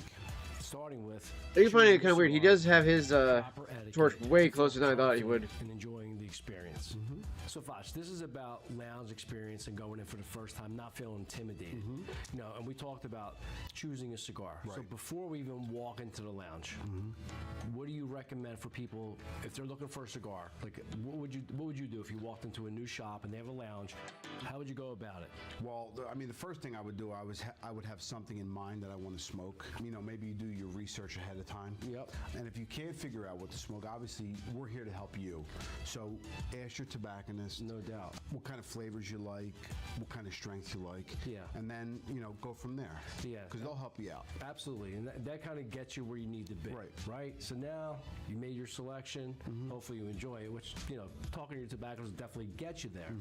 Now we're talking about a little bit about etiquette once you're in the lounge. Because, again, it shouldn't be intimidating. And I think there's so many people, myself included, when I first started smoking cigars, I was intimidated by going into public lounges because I just saw Espresso's loaded? people in there I didn't know. Or do you actually in They're the all looking like they're jar? they're talking about, and I was very hesitant to go into the lounge. And the thing is, if it takes a little bit of skills, like etiquette-wise, to get you over that this will help a little bit. The nuttiness that comes through And for me, it's always like in the Haunted Bookshop is amazing. I just wish the Perique wasn't as peppery coming through on it as it is. Because it tones down the nuttiness and makes it more like this clove-like taste. But prior to entering that lounge, because obviously the tobacco is letting you go in there, you know, free of charge. Right. You want to support your local tobacco. It's real easy. Give them a play. Right. You know, even if you save that cigar for a later date, give them a play. Put the cigar in your case, put it in your pocket. Smoke what you brought. It's fine. But to me, going into that lounge, because you got to remember, people that are in those lounges, they're regulars there, and they're going to be looking at you to, like, if you go in there and you're just smoking some of your fake Cubans from, you know, God knows what website, and you're sitting in there. As soon as you walk in the door, you're at that point, now you're a mark. Now you're making it difficult on yourself. So support the shop. Support the shop, right? And then enter the lounge with confidence. And to me, the number one offense is just obviously not supporting the shop, because everyone there supports that owner of that shop. So you want to make sure you support the shop by buying something. Right. I mean, you know, and when you go to your lounge, obviously you want to introduce yourself first. What's a big deal? Yeah, it's definitely a big deal. You don't want to go go there, not introduce yourself, and just sit there and play your phone loud, play music. Yeah, that's another no-no. But the thing is, too, I think people want to go into a lounge and not look like a rookie and show their prowess by talking about like things that they don't really know about. And the thing is, there's a lot of the times there's seasoned smokers in those lounges. So, don't pretend to be someone you're not. Right. I think you're even more welcome. They'll call you out on your bullshit real quick. Which is fine, which you can be. And you want to be enlightened by the regulars there. Right. And because like every lounge has the same theme. There's camaraderie there. There's regulars there that hold the fort down, and going in there with an open mind as opposed to trying to impress people is really important. So I think people go into those scenarios and they try to impress people with their knowledge. You shouldn't do that. You should go into the lounge. Just be yourself. Yeah, absolutely be yourself. You don't have to impress anybody back there. And believe me when I tell you, even though it looks intimidating, no one's judging you. They want to embrace you as a newcomer. Right. Yeah, I true. Speaking personally, I've been in lounges a lot of times. Somebody walks in, they're like, "Hey, my name's Mike. How you doing?" I'm Anthony. And we get to talking. And to me, the best opening kind of like conversation piece is, "What are you smoking?" Right. Like, what are you smoking? And that opens up a gigantic conversation from that point on. I'm smoking XYZ. Foch, what are you smoking? I'm smoking the Oliva V Milanio Addicionario. Oh man, well to go, yeah. Well, I'm smoking the Flor de las Antillas. And then you can talk about why you like the cigar. What do you know about the factory? All those little things, you know what I mean? And it starts there, and then it kind of expands from there. Obviously, you'll learn from having a conversation with everybody that's in the lounge. Absolutely, and everyone has their favorite kind of go-to brands, right? And then you'll learn from them about what they like, and then you're like, maybe I'll experiment myself. But I think just like letting yourself just be as you said, be yourself, relaxing and go into that environment. And I think like it's anything new for us as people, you just want to fit in, right? I mean, that's just like, that's the way it is. And the lounge is no different, but I think way too many people hold themselves back and be like, I can't go back there. I don't know as much as these guys look like they've been smoking for years. Right. These guys, like, he's probably in his 50s, he's in his 60s. I'm in my 20s, I'm in my 30s. When am I going to go back there and talk to him?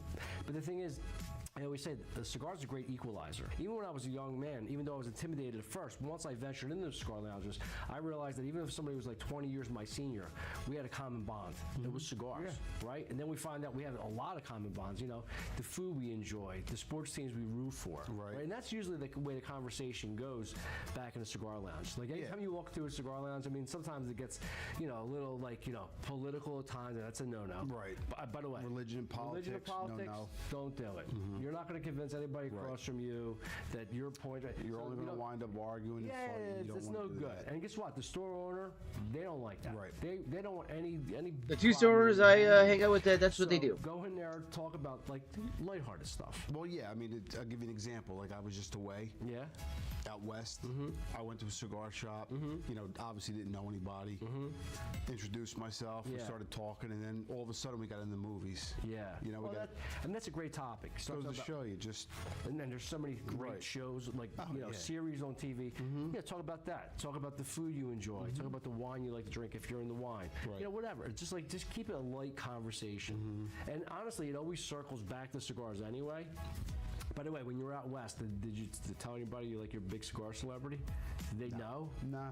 I mean, obviously, I told the owner and manager where I was from. Right. He was excited to see me. Nah, he didn't throw me out. That's good. Yeah, we talked a little bit, but.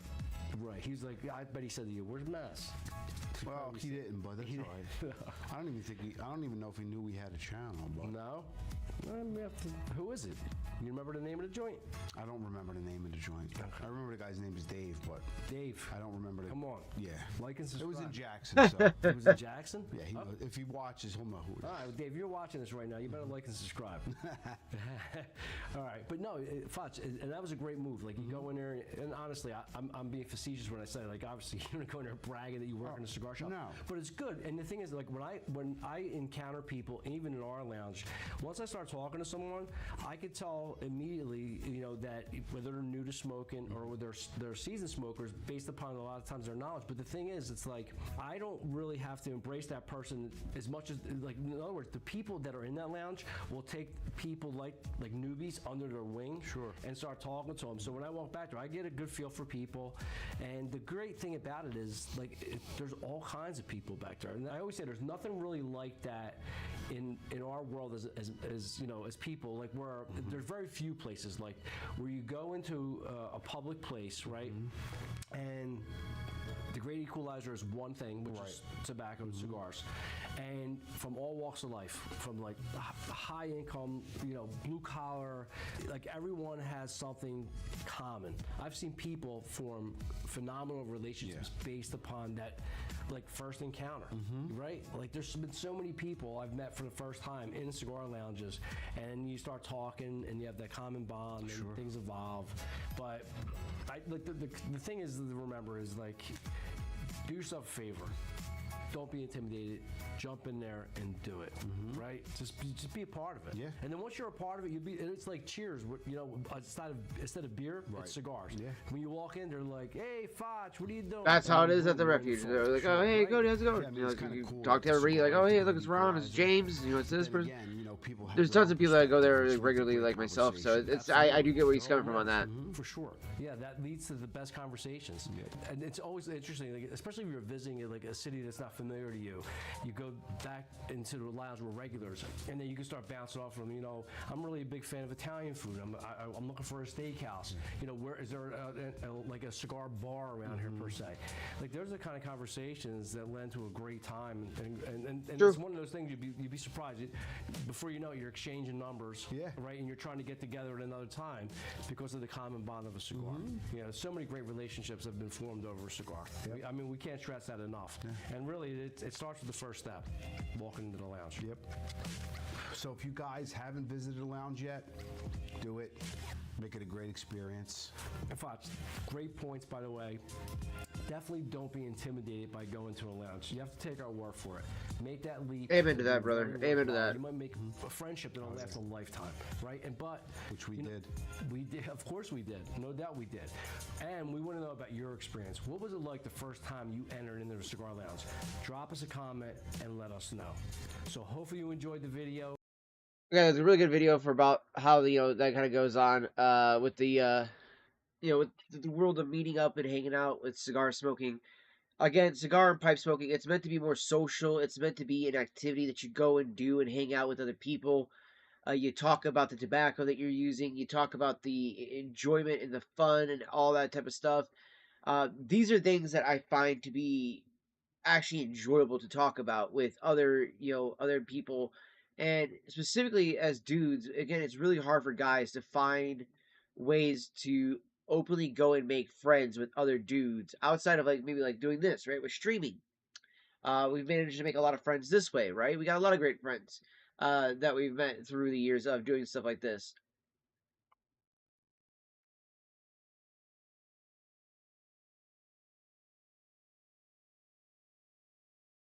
But locally, it can be harder for guys to make friends locally, right? Especially if you don't keep in contact with the people you grew up with, and maybe you've lost contact, or maybe they grew out of each other because they got their own thing going on. Maybe you guys changed likes and hobbies, whatever the case is.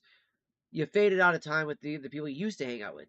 So going to a place like a cigar lounge really helps guys be able to oh, hey, I can now meet other dudes. We have a common denominator, which is cigars or pipes, and then just talk and hang out. Go get a drink together, go get some pizza, go watch a game. Next thing you know, you're at the fucking person's wedding and stuff like that as their best man. So forth, so on.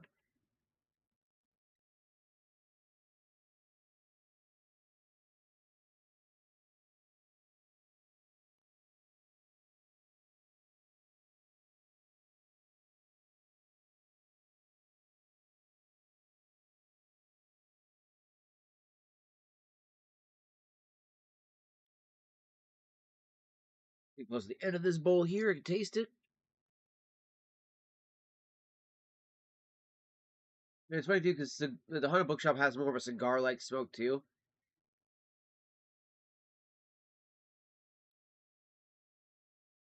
Especially towards the end of this pipe bowl, it does have much more of a cigar-like taste.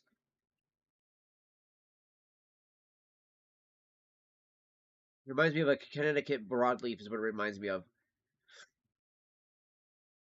A very nutty Connecticut broadleaf.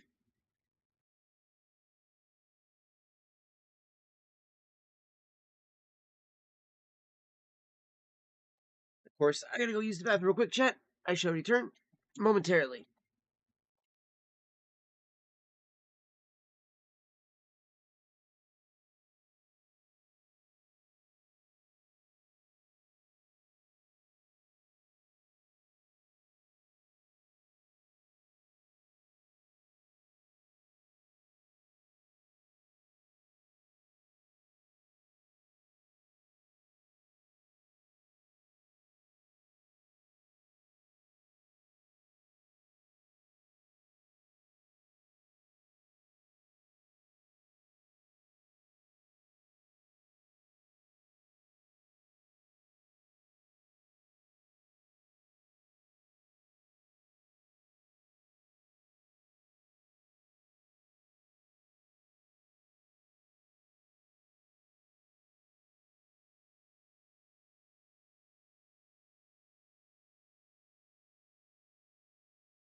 Get my fan off now.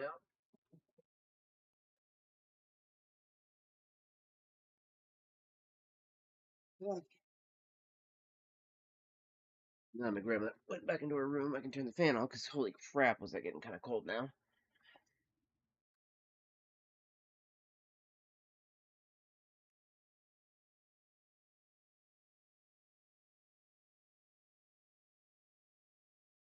That one is now cached, or at least dead. So I'll let the pipe cool a bit. So yeah, in order for me to do some gaming, I would have to set up the capture card. I haven't done that yet. I need to do that at some point. So I need to figure out how we're gonna set that all up and have the MacBook work without having the encoder overload issue.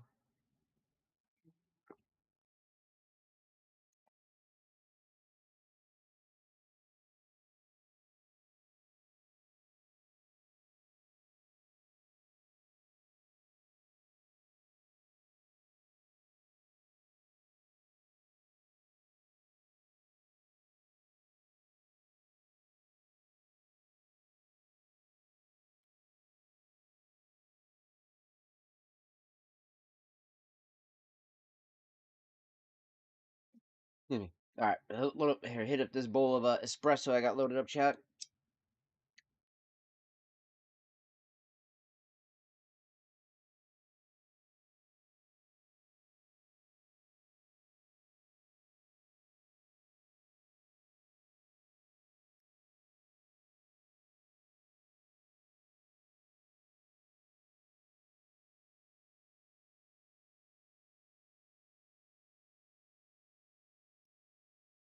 The coffee note that comes through is really strong. Got a chocolate-like note to it as well, but it's really solid though.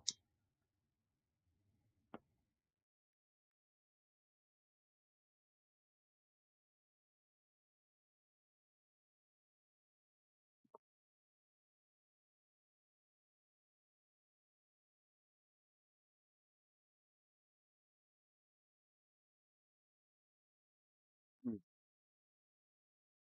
gonna turn on this light now too as well. Yeah.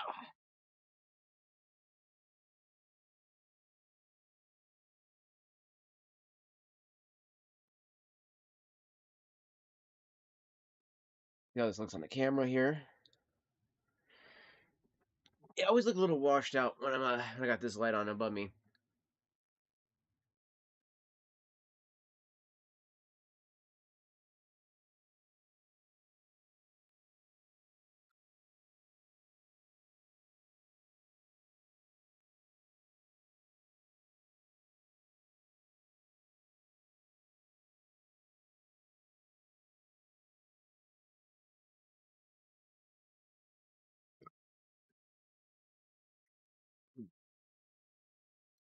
One thing I do like about the espresso is that you can just rip the shit out of it, and you don't ever really get tongue bite at all from it.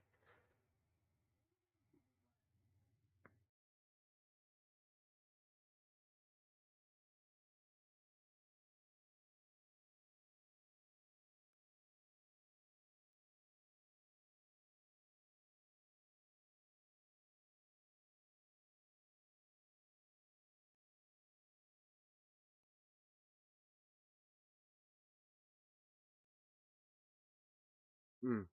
Some beautiful, beautiful clouds there, chat. Mm. It's such a flavorful smoke too, as well. Such a flavorful smoke.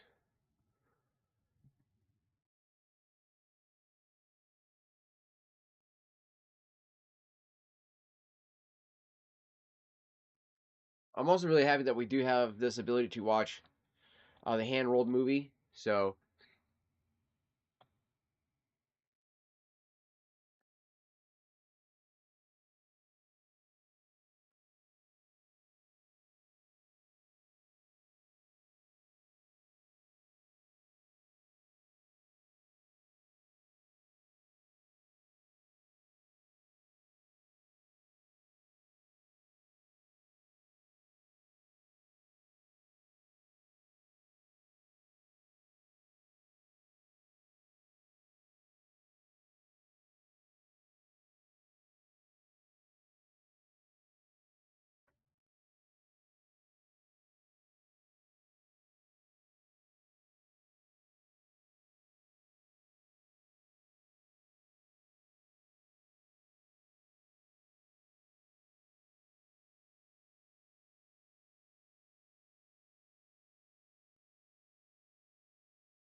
mm.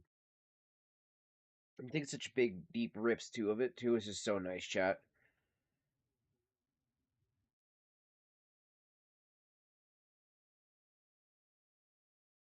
Again, the espresso and mocha are just very close. That's why Cody's gonna be retiring the espresso from Cornell and Deal at the lounge, but then bringing in a different tobacco.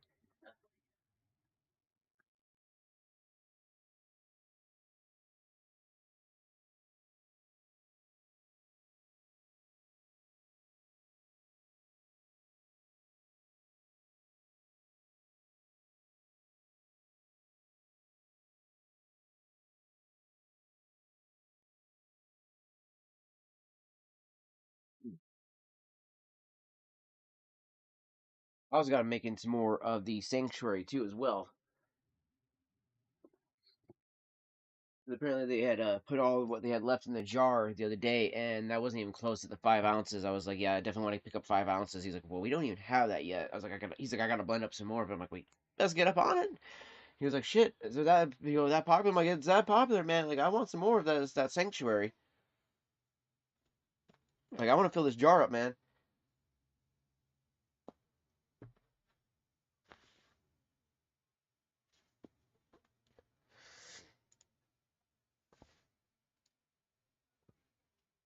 You know what I mean, Chef? Like, when you have you know, when you got a really favorite pipe tobacco or something like that, or favorite hat thing of anything like that, you're like, I want more of that. I want to make sure I have extra of that. So I really gotta get a better light for this. This thing is atrocious. Like if I do this with my hand, it kind of fixes some of the contrast that comes out of that. That is just how bright that light is, though, chat. Damn. What if I did it like this, though? Let's see here. I changed up the spot where I have my camera at. Turn it down a little bit too.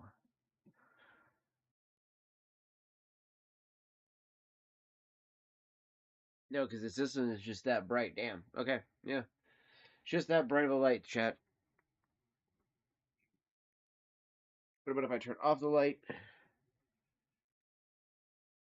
And now this is really dark, you know?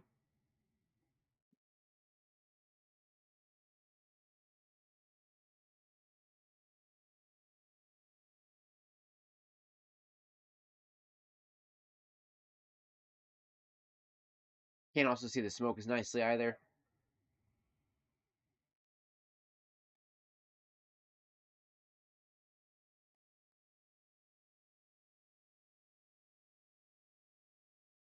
Let's see here.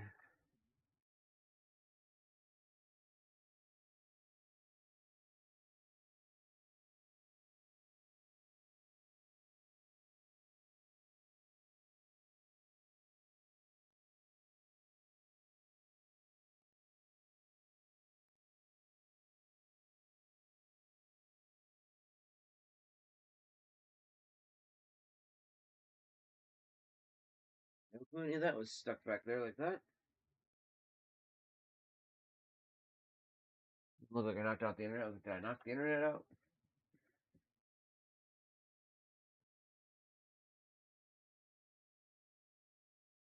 Okay. Put this light over here.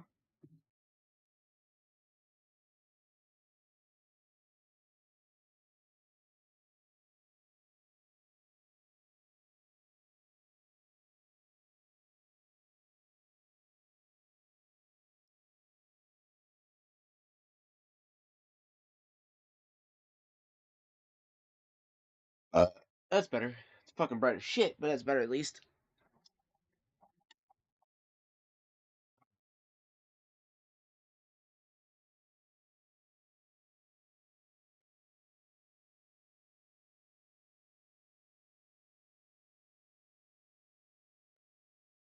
I put my pipe tool at.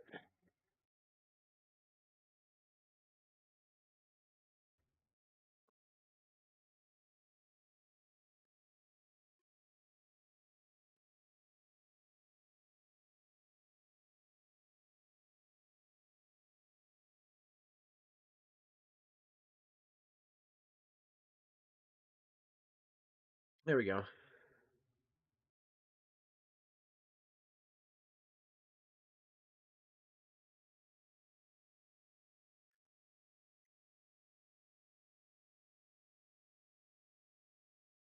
Now, what I'll do is I'll switch those light a little bit like that later on when we do the actual video, so it'll backlight the smoke. You'll see those beautiful clouds way more.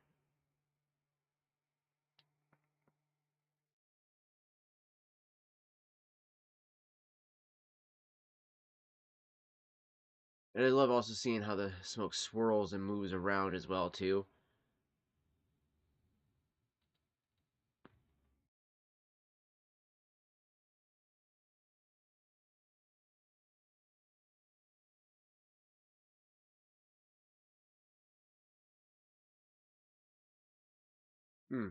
The coffee smell that's from it too. It just smells like I just made some fresh coffee. Literally, it just smells like some fresh coffee in here now.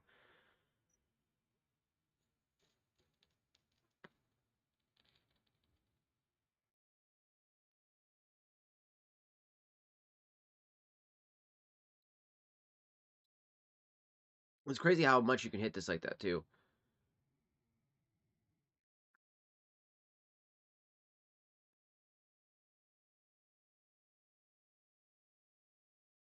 If I'm not mistaken, they use mostly a black Cavendish for that. So black Cavendish is just super easy to smoke on, just like kind of a Latakia is, or Lakia.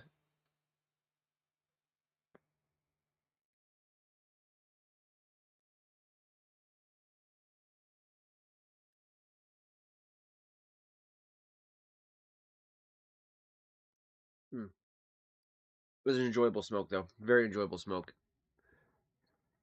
Speaking of an enjoyable smoke,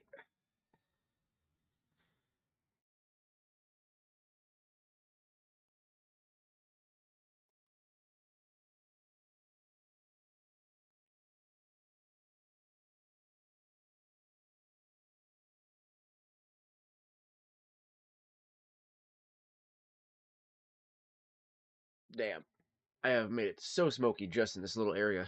Woo! Didn't realize it was that smoky already.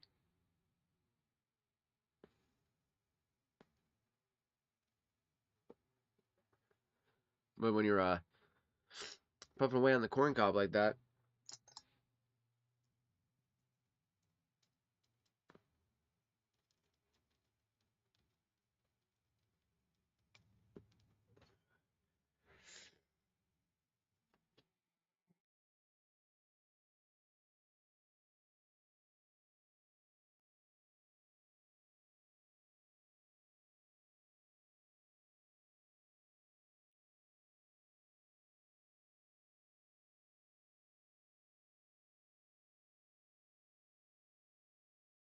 feel a little warm now, so let it cool down a little bit. Oh man, you know, I was able to rip it that much though before we had to let it cool down a bit there, chat. So that's still impressive right there.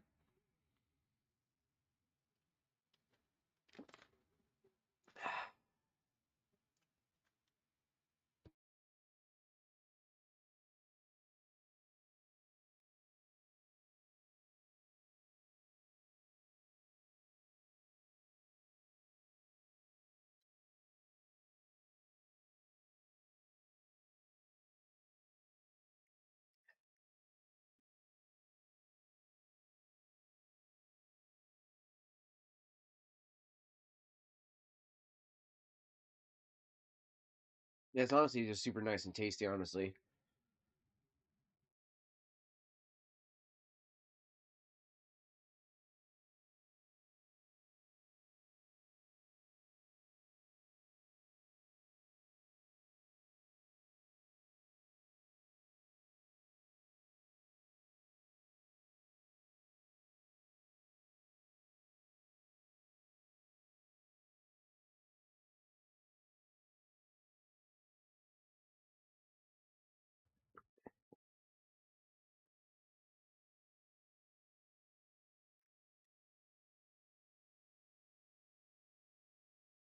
Yeah, I got plans though to get this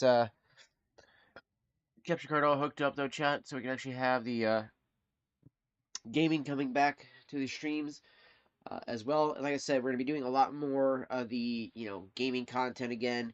We're gonna be doing a lot of the pipe content, squatch content.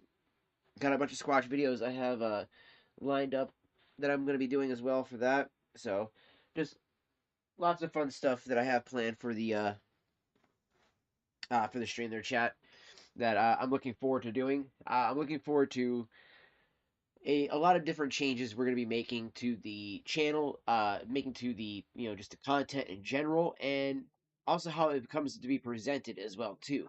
I think that's probably one of the biggest things right now is that I had so much inconsistencies with the last few months of streaming because of all the drama going on with the vape shop, and now we're sadly finally at the end of it, and now it's kind of that thing of where do we go from here? What do we do, and how do we accomplish the goals that I kind of want to set forth for the channel in general? For the things I want to accomplish myself, um, and then things I want to see done for the sake of the community and the sake of the industry that I want to continue to work in, which is I do plan to go and try to talk to the guys at the top of the hill. There is an establishment called Valley Smoke. I plan to go and talk to them. They told me to more or less talk to them when the vape shop closed. That they would work on trying to get me a job there. Um, the boss I have currently at the moment, he has already told me to work on getting unemployment going, so that way there'll be at least some more income coming in on top of the checks I have coming from him still to be cashed. I mean, technically, I'll have the checks once I go pick them up, but I won't be able to cash all of them right away, so I'll have to stagger them and everything like that. So as I stagger them, having that income from unemployment would help. Plus, if I can get the job rolling over at the other vape shop, that'll then help as well. That'll be three sources of income all at once, which means that I would really be able to actually not only just afford getting out of debt, but I would be able to get at least actually ahead by probably at least a month or two in actual bills. And that's a huge thing right there. To be able to get ahead by at least a month or two and feel confident in, being able to breathe every day when we go to work, being able to know that the store that I work at too is going to get customers because it's selling everything that the customers want, whether it be disposables, vape juice, coils, devices, pods, whatever, you name it, they got it. So, and that used to be us. That used to be how we used to roll. There wasn't a damn thing you could want that we didn't have. And talking to the other owner, I now know that he's going to make sure that that store always has what those customers want. When a customer says, hey, if you get this in every week, I will be here every week to buy it. Boom, he gets it in. Okay? That's the type of owner and boss that I want to have. I don't want to have a boss that says they're going to do it, but makes the scared attempt to because they don't want to spend the money. They're too afraid to let money go. Look, I don't like letting money go either. I don't really like doing that unless it's helping somebody, right? I really hate having to invest in shit because I'm always afraid, am I going to get my return on that? And that's ultimately what, he was afraid of. He was afraid of not getting the return on investment. The problem is, though, is that he doesn't make the investment, then he doesn't even get the return.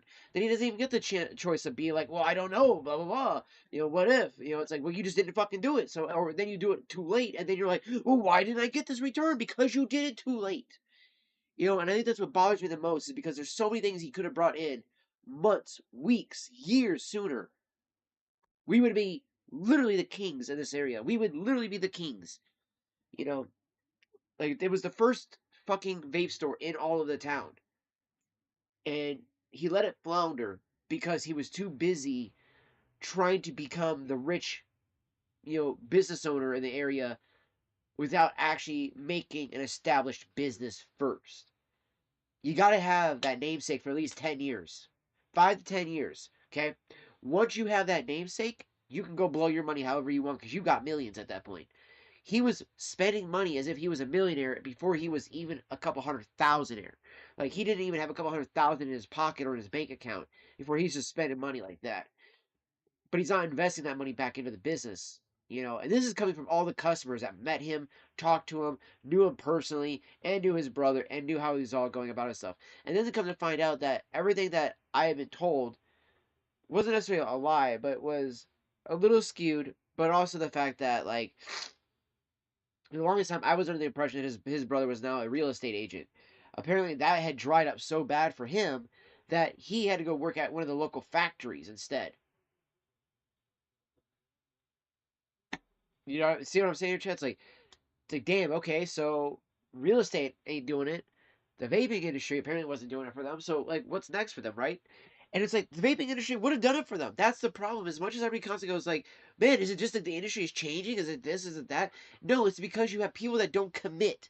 They don't want to jump on top of something when they see the chance and just be like, bam, do it. Don't fucking care. Just do it, right? Get it fucking done. Make the money and be done with it, right?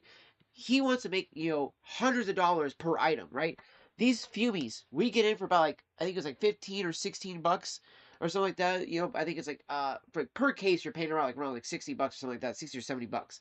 So, ideally, actually, I think it's around like 80 bucks a case, right? We're paying about 80 bucks a case. He sells each one of these for 31 something after tax. So he's not just doubling the money, he's doubling it plus a little extra. So this way, he makes back what he just, bought in the device, plus he gets, profit at that point. And then that profit's supposed to be used to buy more product and pay the rent. Okay, here's a little fun fact. You buy in something, if you sell it for just a couple bucks above it, not only, like what you brought it in for, not only are you undercutting every business in the area, but you are predominantly going to keep everyone coming to you because you have the lowest prices, you have the cheapest prices. Now, here's what you do.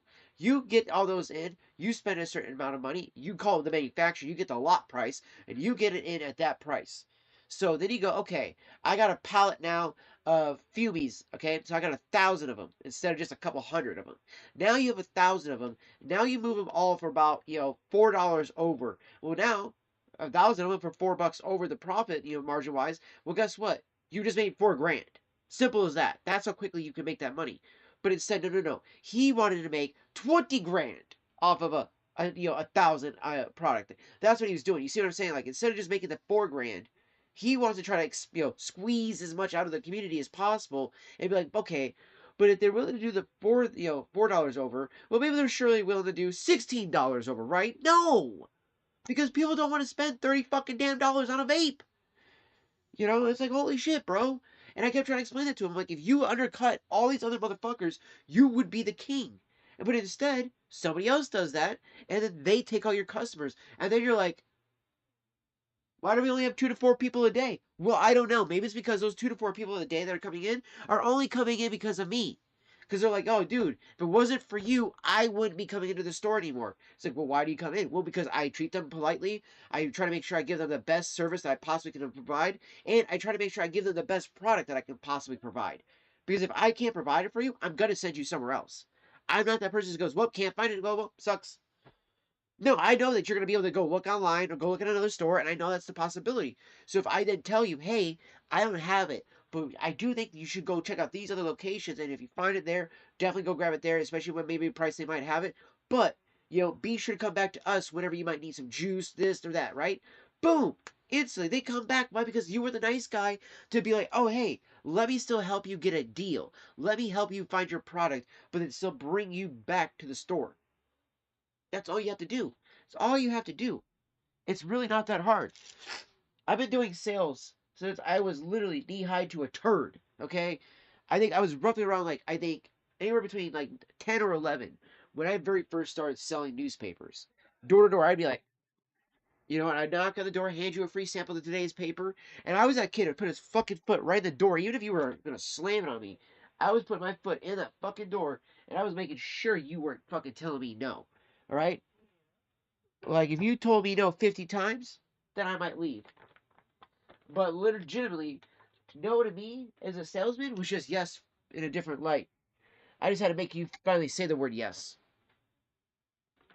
And one of the biggest ways I got most people was I look around, I see some Seahawks memorabilia because you're out here in Washington, so you're like, oh, okay, they're obviously a Seahawks fan. Okay, cool. Hey, page 2A is our sports section, and it has a great column written right now on the Seahawks and their latest game that they just played against the Rams. Da, da, da. You just go over something like that, and they're like, wow, this kid knows what he's talking about. He knows his paper already. He's only a kid. Fuck, okay, let me check this out. Wow, it does have a good article. You know what? Let me get a month subscription for you at least. At least. That's $5 in my pocket right there. Right there. Then when inflation hit, it was $7.50 in my pocket. You know what I mean? So it's like, legitimately, I was able to make money as a kid and knew the value of trying to make sure I worked my best to make sure I provided the best quality service and product that possible. And if I was selling newspapers door to door, then I need to make sure I know that paper inside and out. I need to make sure that when somebody asks me a question, I can answer it like that. Now if it comes about the whole delivery system, I didn't know as much. Now I could then turn around and be like, let me go get my boss. I can have him come on up here and talk to you about the whole delivery system and have any complaints that you have be directed right to him, and he can then direct them to his boss, which is the guy who will handle all of that. And then they go, great, bring him on over here. Talk to them, they have a little talk, and then all of a sudden I might go from a month, 3 months, to a year subscription. That's now $10 to $20 in my pocket. Bam. $10 at first, $20 once inflation hit. Boom, there you go. And again, I did that all the way up until I was 18 years old. I sold newspapers, okay, door to door. That to me was how I made my living. All right, that was my dream. I saw Billy Mays when I was a kid as a fucking OxyClean salesman, and I was like, I want to do that. Like, I want his job. Like, whatever the fuck he's doing, yeah, I want that thing. That looks cool as shit.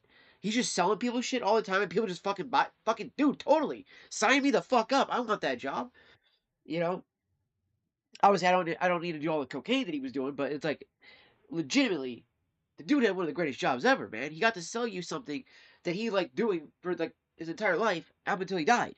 And to me, I think there's just something about being, a salesman there's a certain type of love and quality of life that you have to have in order to enjoy it. And the quality of life, you can't have a good life and you can't have a shitty life. It has to be very neutral, okay? You have to be walking the fine line between holy fuck and oh man, this is great every single day in order to be a good salesman. Just because if you're too happy, the shit feels fucking fake. You're too shitty, you sound like a scummy salesman. Just saying. You walk that fine line and they're like, that's an average person. There you go. So that's all I'm saying. You just gotta walk that fine line. You know, you're literally just any day you could become a rich person, and any day you could be literally become homeless. It's just that's the fine line you're walking every day. So I like to think that's what caused me to be a better salesman. That's all I'm saying, Jack.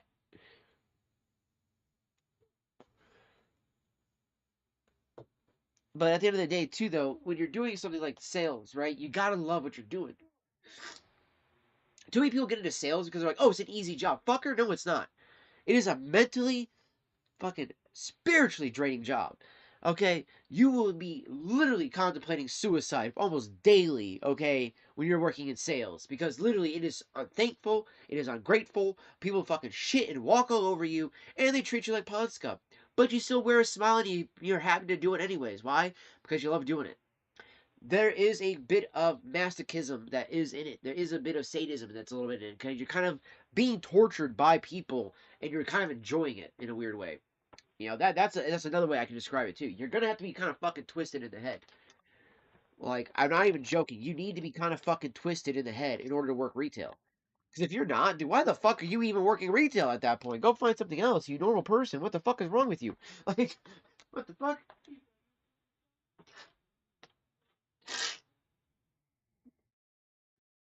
Oh. Like, I'm not even joking too. Like, literally, go look at most of the people that succeed in retail. They're not normal people, dude. Steve Jobs, not normal. Just saying. Dude was fucking crazy. Henry Ford, dude was not normal. Okay? Just saying. But these people were some of the greatest inventors of our time. You know? So it's like, there's obviously something there. There's obviously something there to be, you know, to not being all there. That makes you a better inventor at times. Elon Musk, dude is not normal, okay? Just saying.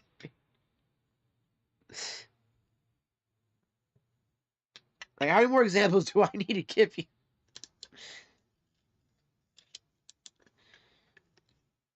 Need to load up some. You know what? We're gonna go with some of the Madison. I haven't loaded any of this up in a couple days. I've been using mostly the Tangy Gak to get through all that.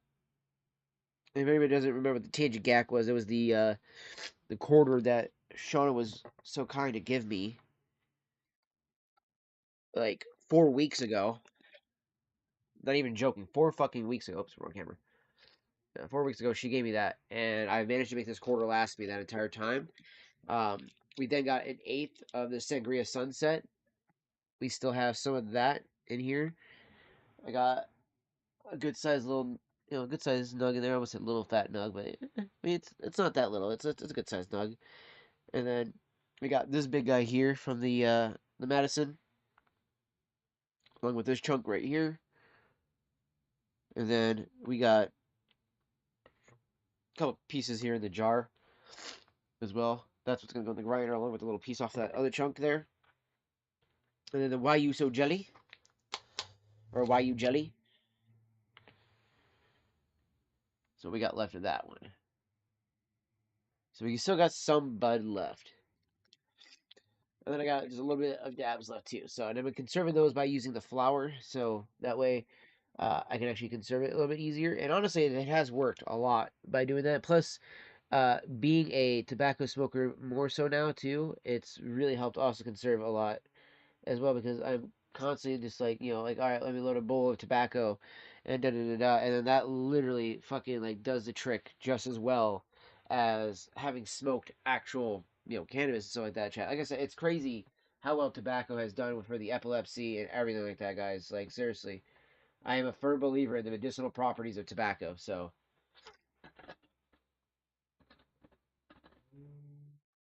Like, you hear people talk about, cannabis and all that stuff like that all the time, but you never hear them talk about tobacco, and I am the first person to tell you right now, like, let it be known that tobacco, in fact, has very much properties that are medicinal and are able to actually help people, feel better and actually, like, obtain a healthier life. As crazy as that might sound, that is my firm belief in that. I was gonna add some bands.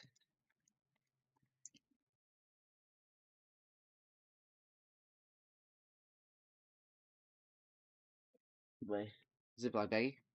Ziploc baggie of bands there, chat. Got a bunch of these bad boys in here. All right.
Break that off. Put that in there.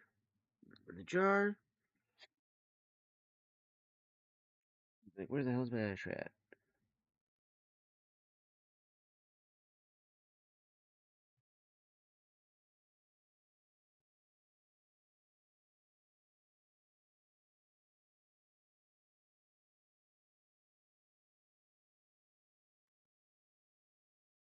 Okay.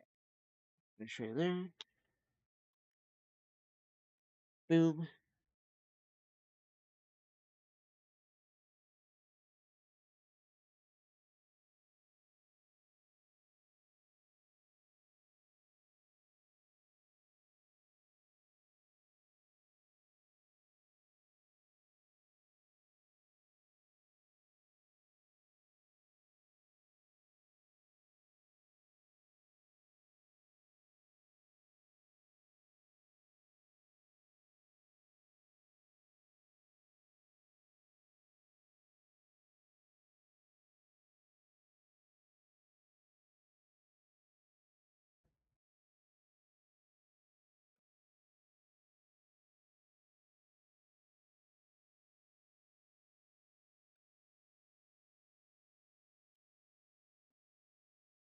That was.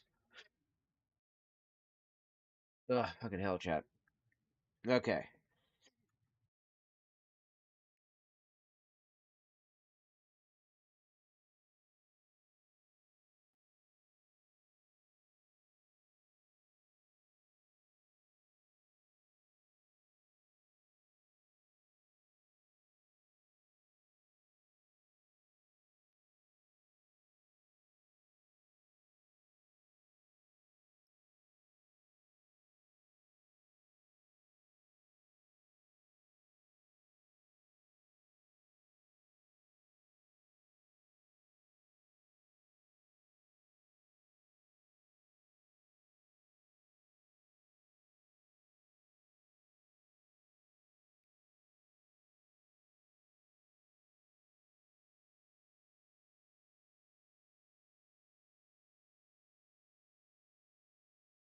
All right.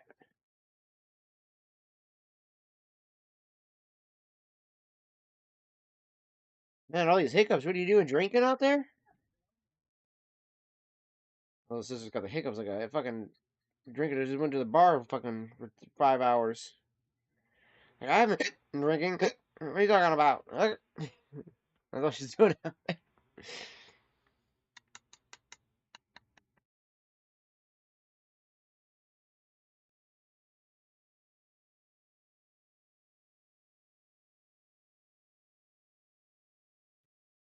And of course, because most of us were all like bad kids and stuff like that. She's like, I'm 12. What do you think I'm gonna do? Like, well, just.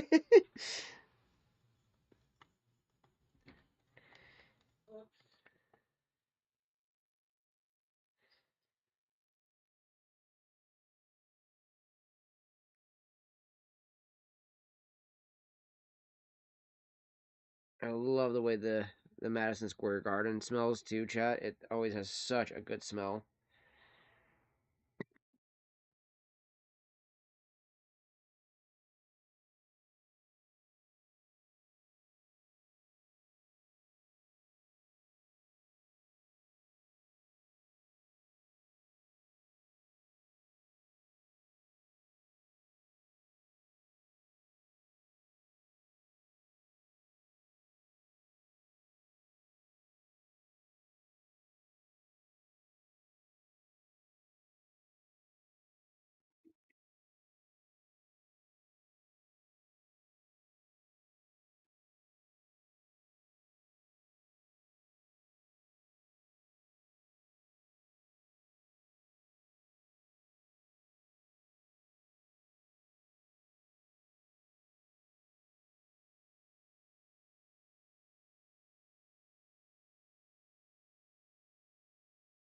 Holy shit, chat.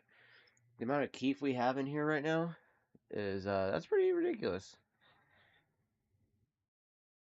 Like, that's actually pretty decent. Pretty decent there.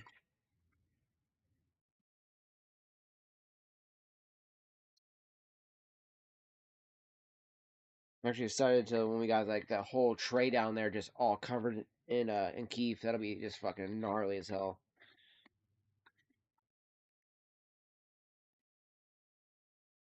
Okay.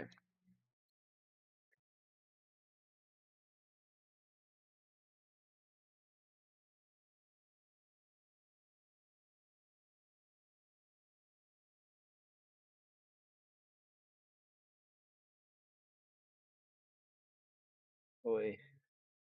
Oh shit, I keep knocking over, chat. Yeah. Wanted to make sure. My TV, my monitor is producing a little bit of heat, so I'm trying to move stuff that's I don't want heated up by it away from it. So, cheers, everybody.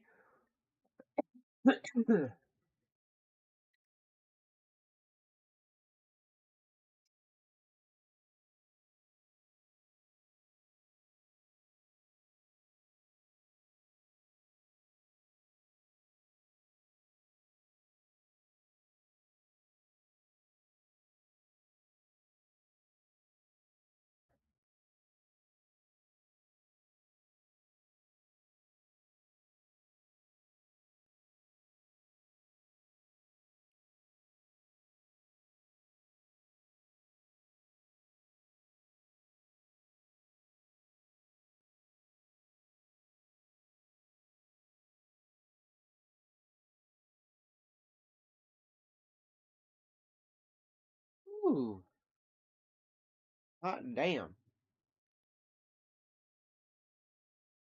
Hmm. Okay. All right. Got that one.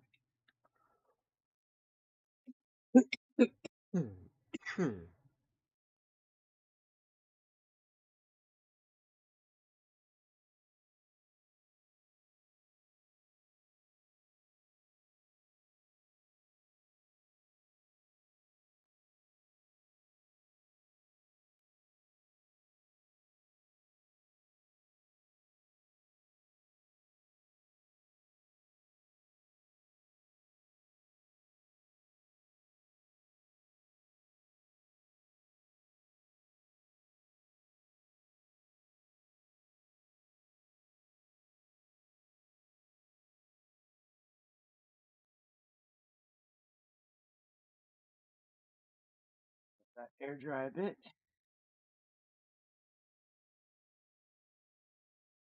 Did that help kind of clean up some of the resin buildup that's in there? Helps keep the water cleaner as well, too, chat.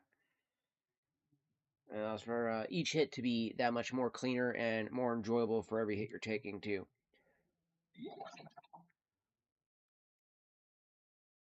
Obviously, you want to just draw as long as you can clear. So, a lot of times I'll end up having still a tiny wisp at the end, and I try not to leave that, but it does happen still sometimes.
Where is the... Oh, there it is.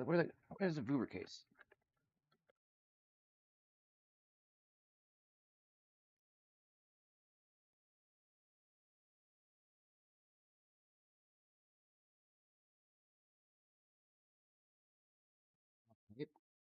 Do I need to clean out?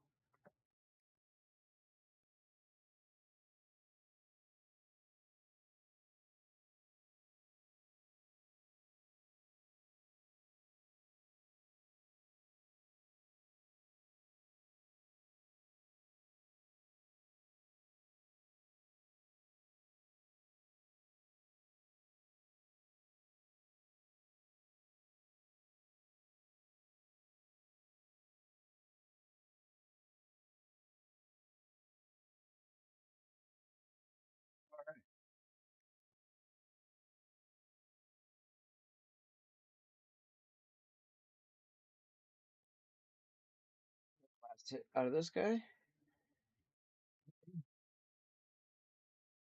Been able to get about 3 hits out of these. I load them like this, mainly just because one, I got a glass granite, two, I got it ground up, and with it being more ground up, it's going to be a lot more finer and easier for the flame to actually coat through the entire bowl and like easily lower it down.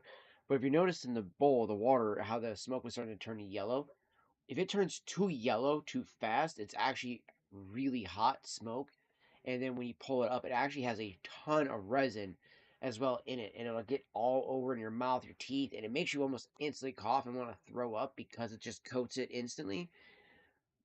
The thing about that is that the more you keep that clean, like I've been doing with the swabbing of everything constantly, it might seem kind of like redundant to some people, and maybe some people are like, dude, it seems like so much work. Yo, I was going Sparks. It's just like, a lot of people end up making that, that kind of like, oh, it's just too much work. I don't want to do it all the time. It's worth it, man. Trust me, it's worth doing that extra little work and just swabbing everything out. And what you mean about going to Cuba?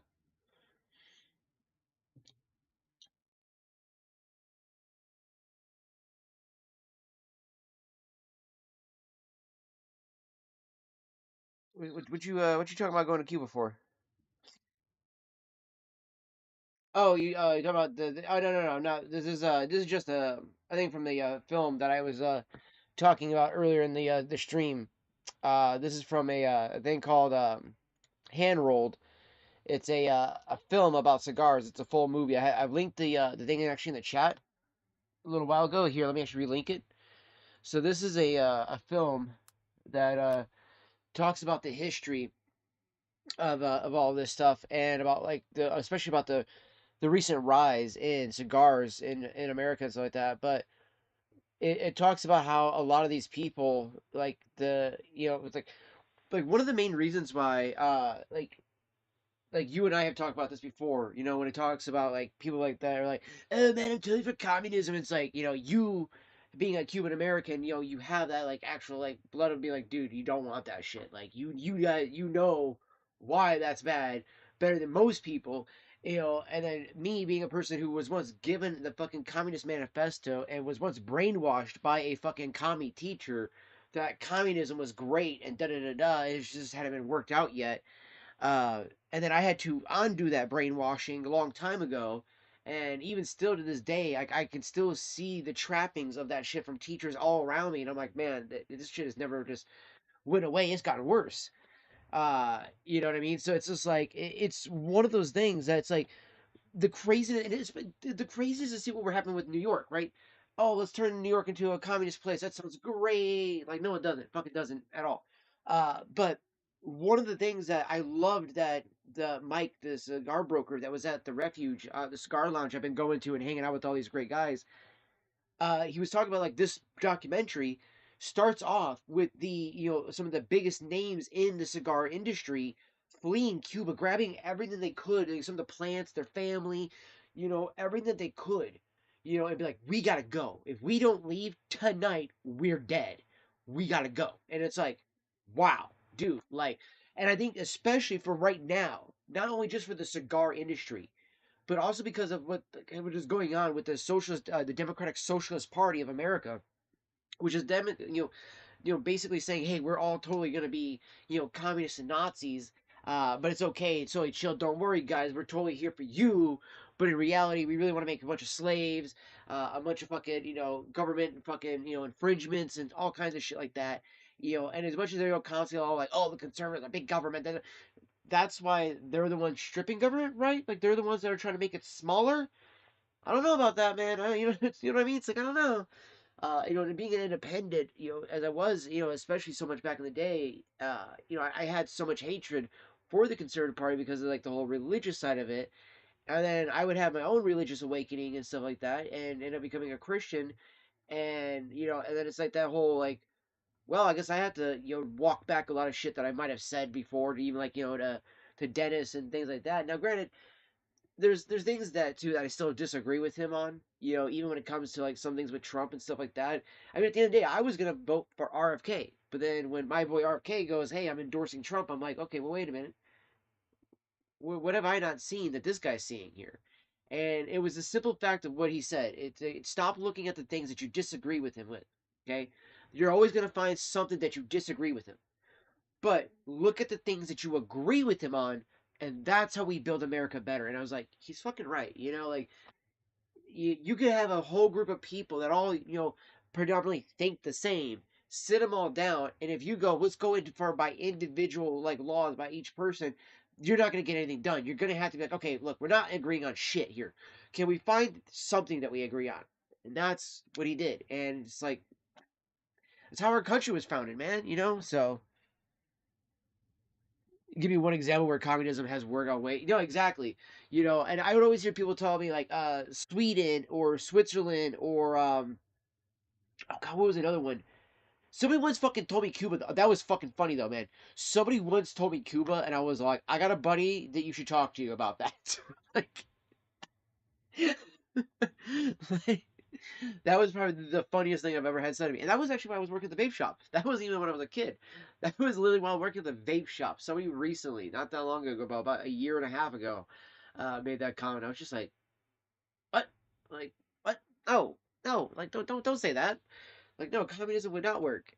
Uh, and I even remember when I would try to argue this with you when I was, just before that whole awakening I had, it was because I was like, well, no, I'm talking about in practice. I'm like, there's not going to be an example, right? And then I always say the same line everybody fucking else says. Oh, but in practice it would work. It's humans that are. It's like, so what are you saying? Get rid of humans and it works? Well, then it doesn't fucking work because you just killed everybody.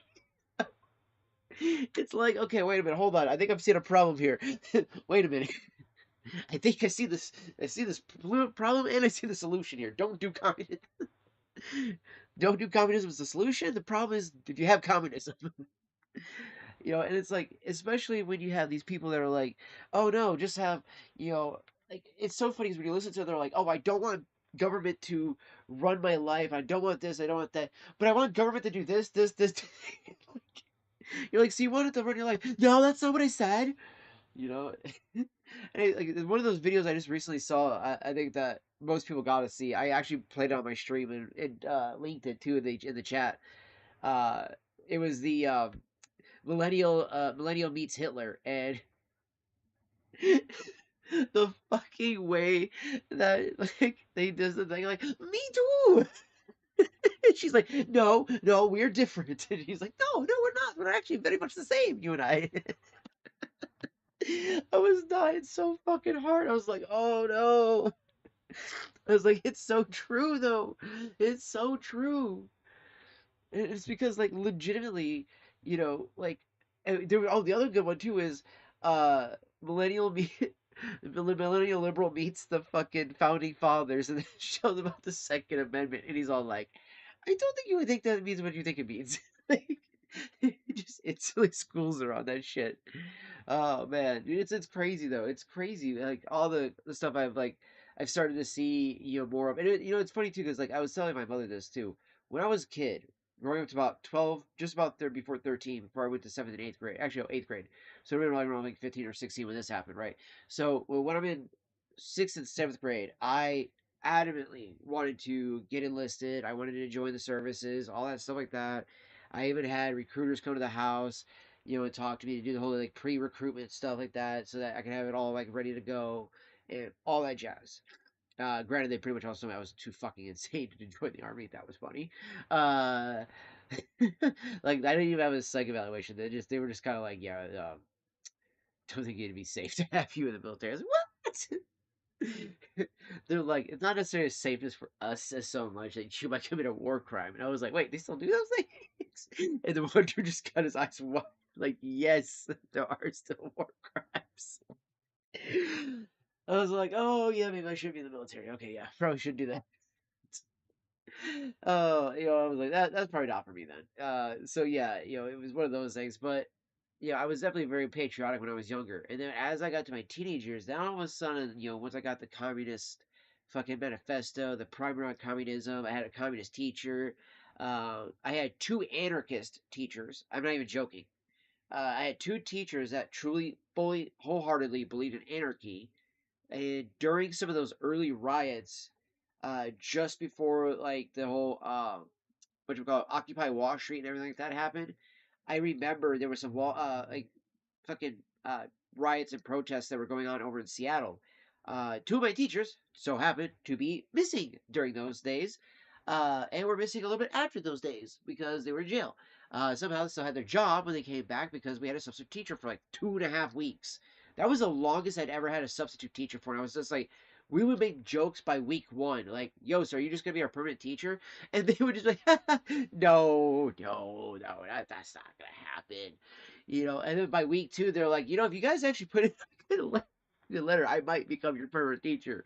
So, but week three, we were pretty damn sure that that was gonna happen. And then all of a sudden, that Thursday, we go to school and there's the teachers, and we're like, "Where the fuck you guys been?" They're like, "Oh, we just had this really long, thing we had to go to." Like both of them had the same exact excuses why I was saying it like that. So like, the one guy more or less said that he got held up at some convention and that the hotel and the flight got all fucked up and blah blah blah blah blah. The other one said that he more or less said that he was in jail, but he said he was in jail for drunk driving. So I thought that was funny. So I was like, he was trying to give me the truth, but he's like, "Oh, you gave me part of the truth." He's like, "I was in jail, yeah, yeah, but that was I was drunk driving. I didn't let my wife drive home that night, and they put me in jail, and she had to drive home." I'm just like, wow. And he was like, "Yeah," and so and then he literally said though that the other teacher gave him a ride home because he was still there. So he knew the other teacher was still there. That was also weird, huh? Oh, no. How does he know the other teacher was still there? How did you know he was actually in that town too, in general? Because both of you were supposedly stuck in Seattle at the same time. It's not that far. It's only like a 6-8 hour drive, guys. Come on, what the fuck are you doing? You can get a bus. Probably take about 12, 20 hours. You get a bus. Nope. Nope. So yeah, it was kind of fucking a little weird on that one. Then we also had one teacher who was a radical fucking Muslim. I shit you not, because I had her back when I was in 4th grade. And when I had her in 4th grade, 4th actually and 5th grade.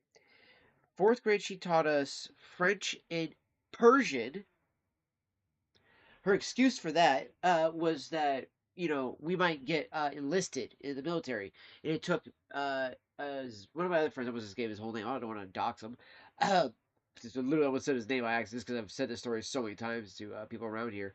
Because I've had so many people like, "Oh my gosh, that teacher!" I'm like, "Yes," and then I told them about the reason why she ended up getting controlled for it was because primarily was my friend. Uh, because I told him, like, I was like, "Dude, you should really probably do something about that." Because like I knew he was in one of the advanced classes that one of the teachers like had the ear of the administration pretty close. So I was like, "You should probably tell that teacher and let them know what the fuck she's doing because like this isn't okay." And for 2.5 weeks, we were taught Persian. So for a little while there, I learned how to read from right to left and how to write from right to left instead. Um, and we used to jokingly in class, used to be like, "Yeah, we can speak worm." Because it looked like Persian just looks like a lot of like fucking squiggly lines. And so my one friend listened goes, "Yeah, it looks like a bunch of worms." And so we just started calling it that. We speak in worm. That was our joke about that. That wasn't very nice, I know, but oh well. Uh, she then got told by the fucking administration, "You need to teach the curriculum, not whatever you want to teach." Because she had brought in also a Quran, and that was when my friend finally decided he was gonna go tell the teacher. He didn't tell her, telling her like when we were taught to do Persian. No, no, no, no. We had to suffer a whole week of that bullshit. He then decided to do it when she brought in on a Monday a fucking Quran, and he was like, "Oh hell no!" And he was a heavy Catholic, So, if you know anything about the fucking, actual, uh, the Inquisitions or anything like that, you know, you might know why he might have a little resentment towards Muslims when it comes to that, especially radical ones. So he was just like, nope, red flag. And it just literally went and did told the other teacher. The other teacher then tells the fucking administration. And then so yeah, we would later then get told, oh, we're going to be learning French again. And so of course we're just out of curiosity, like, why is that? And then she straight up just says, somebody fucking ratted me out to the administration that I was teaching Persian instead of French. I mean, I was trying to broaden your, your horizons and make you all more intelligent. Da da da da. And literally, my friend goes, "Yeah, I don't think speaking worm or learning that shit is gonna make us more culturally, like better." That's probably not wrong, but that shit ain't Hebrew, okay? That's not fucking, ancient Sumerian or anything like that, back when, also, you know, back when like you literally have like the times of when those people were, the what is the religion at that time, Zoroastrians, and then you got the Christians later, the Hebrews and stuff like that, and then or the Hebrews, and then you got the Christians technically. The Christians would come and make like Egypt and Syria and Iraq and Iran and a bunch of other places that we all think of now as Muslim. We're all once upon a time fucking Christian, for very very far away. And then one day the Muslims rose to power and said, no, no, no, we shall take all over these places. And then the Catholics were like, oh, fuck that shit. So, yeah, that happened a couple times. And then when they stopped doing that, all of a sudden those other countries became Muslim again. Wow, well, go figure on that one, right, guys? Like, it's a little cringe on that shit. But, yeah, I will say her name was Mrs. Asefi. And I was just like, what a fucking name, dude. We used to all call her Ass Effie. She was French and Iranian. And she hated we said Iranian. Because she would always be like, I didn't run anywhere. It's Iran. And I was like, yeah, you're in America? We pronounce it Iran. I said that in fourth fucking grade and got sent to the principal's office.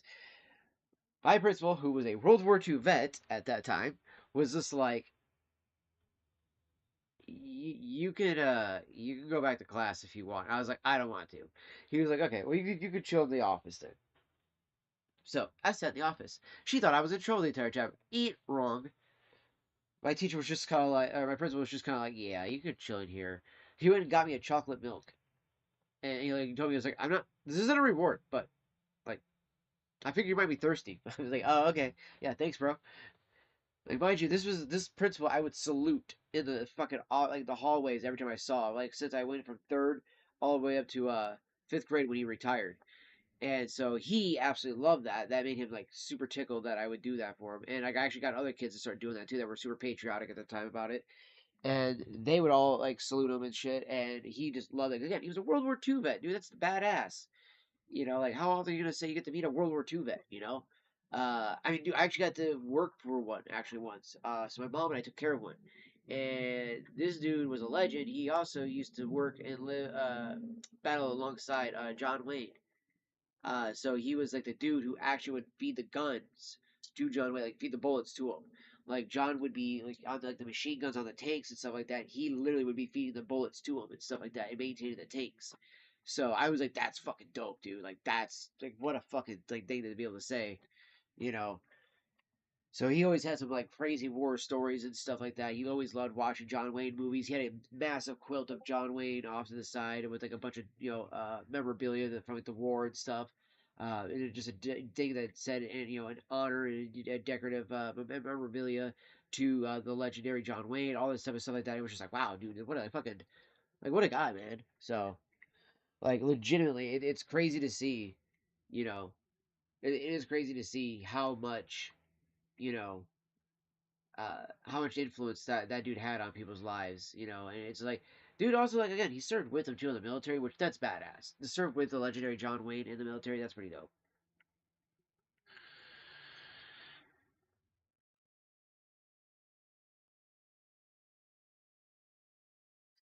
But yeah, so yeah, again though, this film though, was it definitely it starts off this really crazy way, like I said there, Sparks and everybody else in chat. It starts off with these guys that started off the biggest parts of the cigar industry. Now, mind you, the cigar industry was kind of already booming at the time. I want to say it's like in the 60s, in the 70s, and stuff like that. Around that time, uh, that these guys started helping out the industry. And I want to say it's about like around like the 80s and 90s that you start to see like this huge revitalization. So, if I remember correctly how Mike described this movie, I might be wrong on the dates and stuff like that. Because again, like I've only really been like hardcore smoking cigars for the last couple of months now. I'd say for the last 6 or so months. Um, Whereas I've been, pipe smoking for the last 2 months, and then, obviously, I've smoked, I've smoked, hookah, stuff like that. I used to be a cigarette smoker, ideally, back in the old days, when I was an actual smoker. But I say a couple of months per like just straight with smoking the uh, cigars and stuff like that. But I have smoked cigars since I was 18, 19, a couple of times when I was 22, a few times when I was 23 as well. And then I hadn't smoked them again until, excuse me, more recently until like I was 25. And, or 25, sorry, 33. It was when I was 25. I actually got a couple more. That's what I was thinking in my head. I was like, oh, no, no, no, I'm 33. So yeah, I did smoke a couple more by that time. It wasn't until I want to say 27, I actually got to smoke a couple more. Then I took another big break. And it wasn't until now that I've actually started to like really get back into it, right? The last, like I said, 6 months or so. To like I just smoked the Girl with No Name by Deadwood. We got right here an AJ Ferdinand's right here. This is the Cameroon selection. It is the New World line. So, oops, I keep putting in the wrong camera because I was thinking of the MacBook. In the MacBook, I use the actual MacBook camera. So, this is a beautiful cigar. I know I did a V cut in this bad boy while I was at the cigar lounge, so that way it would have a better cut in it than I could provide it here at the house. So, because I've heard a lot of people say V cuts give you much better flavor. Unfortunately, though, unlike that punch I did in the fucking Deadwood, that one was great. This was not. This was a little off center, unfortunately. So I need to definitely do better in angling the V cutter on this guy and having the one of the owners just help me out, like learn it a little bit better. And I also need to go buy one, but the cheapest one they have for V cutters there is $90 So yeah, I gotta spend a little bit of money if I want a V cutter there. So yeah, I was gonna one time. My fucking nose is killing me here.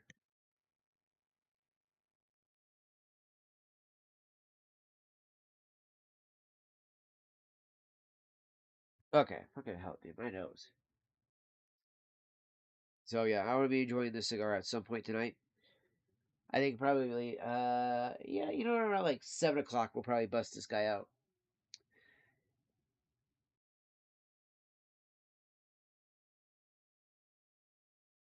I know it's so stuffed.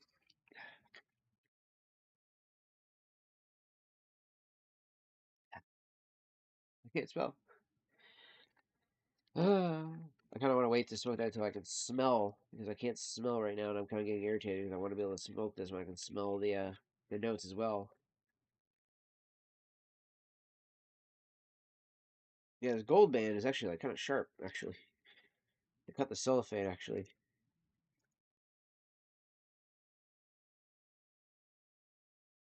There we go.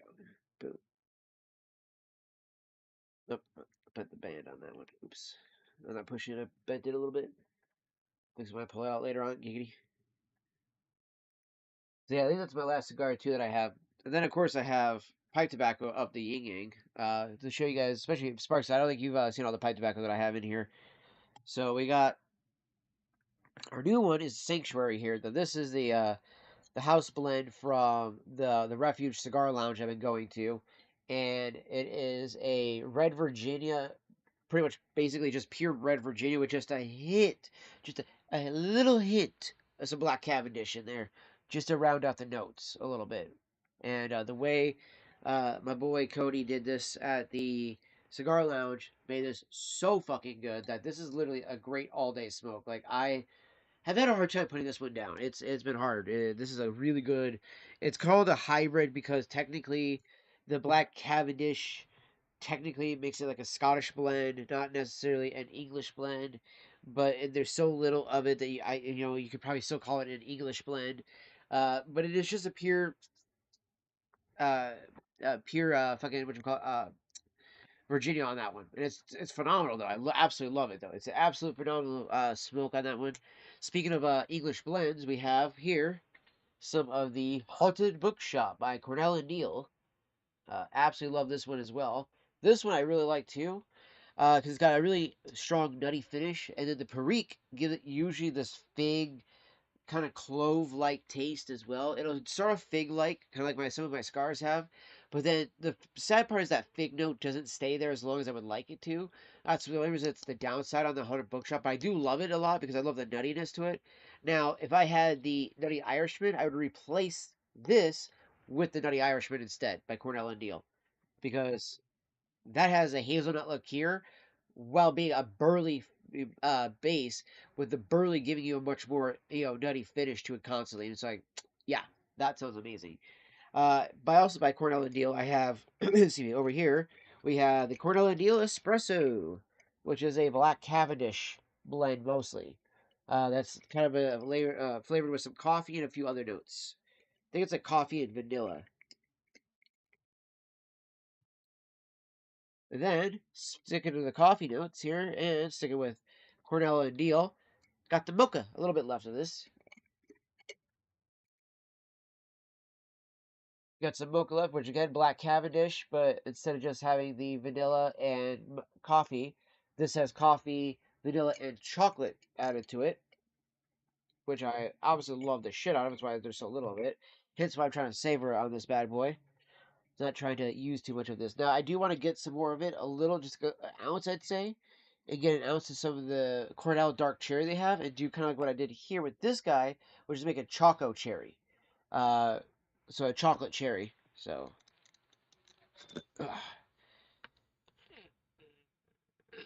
I can still smell the cherry over all that. So that's what I got here in one of these old jars here. And then, still sticking with the Cornell and Deal, though, what I wanted to go next to is this is my actual favorite, like, or not actual, but my absolute favorite, next to the Sanctuary. So, like, I'd say for my English blends, for just non-aromatics, boom, this guy right here. For my aromatic, boom, this guy right here. This is my favorite. I've gone through so many ounces of this already. We're talking literally probably close to about a pound of it I've smoked already. I'm not even joking. I fucking wish I was. I really wish I was joking. I have spoken about a pound of this already. I can still smell that over the stuffiness. Oh, I love that. I may be stuffing from my sinuses, but I can still smell this beautiful shit. This is Autumn Evening by Cornell and Deal, and this is going to be maple, vanilla, citrus, and scotch. So that is the notes that you're supposed to get in this, and what they've used to flavor it. Then we have the classic of classics, right? The Lane 1Q. The Lane 1Q here. This is the classic vanilla and honey with a Red Virginia Black Cavendish tobacco. So it's very basic in that sense of its makeup and its flavor, but it's tried and true. It's kind of turn the bed. It's tried and true. I do like it. It's probably like the one that I started with using the most. This one I use probably close to a pound and a half already of. Just because originally I was going to a store called Big Smoke before I found out about the Cigar Lounge having absolute quality tobacco there. So I was buying all of my stuff there. Now, also, the chocolate cherry, if you've kind of gathered, it wasn't just chocolate cherry already. So I made this one myself. This is the remnants I had left of an ounce of Lane's Very Cherry that I had bought, and then I had an ounce of Lane's BCA, which is Black Cavendish Aromatic, and that one is practically like a chocolate vanilla kind of flavor that it adds to it, really. And the Very Cherry is cherry. So I mixed those two together, and that's what got me this. So those are actually two different lanes in here. That's like the lane 1Q. Now, my buddy Cody at the Cigar Lounge is going to try to get in the Lane RLP6, which is going to be chocolate, caramel, and vanilla. That sounds fucking amazing. He said that's his second favorite pipe tobacco to smoke, so I was like, we should definitely get that in. Like, if you're going to rotate out the espresso, yeah, if he's going to rotate this one out, the espresso, then for fuck's sake, please get that in. The Lane RLP6 has got to be like, please. because that shit sounds so good, right? I definitely want to try that out. And Elaine's tobacco, I don't really get tongue bite. Now, Peter Stokeby, I tend to get a little tongue bite from. The French vanilla I got tongue bite from, but I don't even taste the vanilla in it. The Optimum, I tasted a little vanilla, but it tasted exactly like the 1Q. So I'm like, I might as well just buy Elaine 1Q when I already like that one. Um, there's some other Peter Stokeby's I do want to try. I think they have like a pistachio that I want to try, and a few other ones. But Cornell and Deal and Lane are my two main ones I go with. I think it's going to become like bulk buying. Now, when it comes to just like non-aromatics though, yes, there are some in Cornell and Deal that one I want to try and definitely. I know I'm probably gonna like, but two I definitely want to buy in bulk as well. But like I said, I want to buy at least 5 ounces of the Sanctuary and definitely let this cellar because I think this is going to cellar amazingly, and because that it's literally just basically a red Virginia base with just like I said a sprinkling of black Cavendish to round out the notes that makes it taste amazing, dude. It really does. Like, legitimately, I wish I wasn't as stuffed up as I was right now because I'd be able to tell you guys more about the notes right now, too. So, dude, like, seriously, my head is killing me with this how stuffed up it is.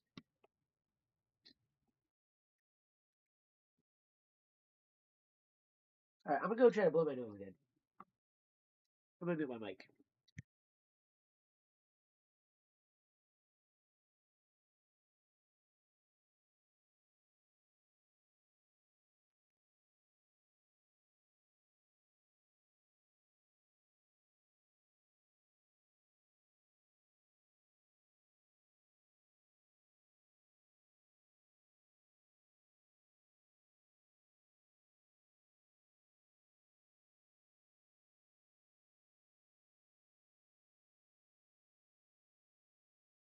Okay, so stuffed up, but at least I got some shit out finally. Holy shit, dude. Like, I've been stuffed up and I've not been able to get anything out. And I was like, all right, I think I can finally get some stuff. I finally did. Oh, I feel a little bit better, but damn. I like cannot fucking breathe.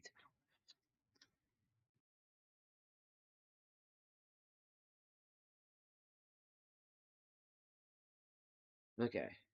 I'm gonna stop rocking this shit.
Oh my gosh, shit. Fucking hell. I think my nose is finally a little bit better there. This is my autumn evening here.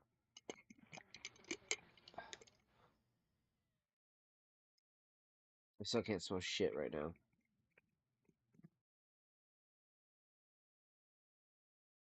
Like, I'm so stuffed up right now. I'm getting so irritated. I need to go get a Vicks. Excuse me. I need to get I need to go get like some Vicks Vapor Rub. Holy shit! Did I have to clear my fucking throat, dude? Damn. I have been streaming for like 4 hours. So my throat's going out because I haven't been able to do this in so long.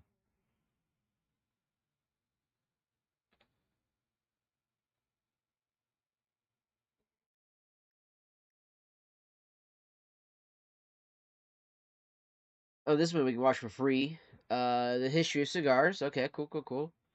Put that on the watch list. I'll have to do that later on.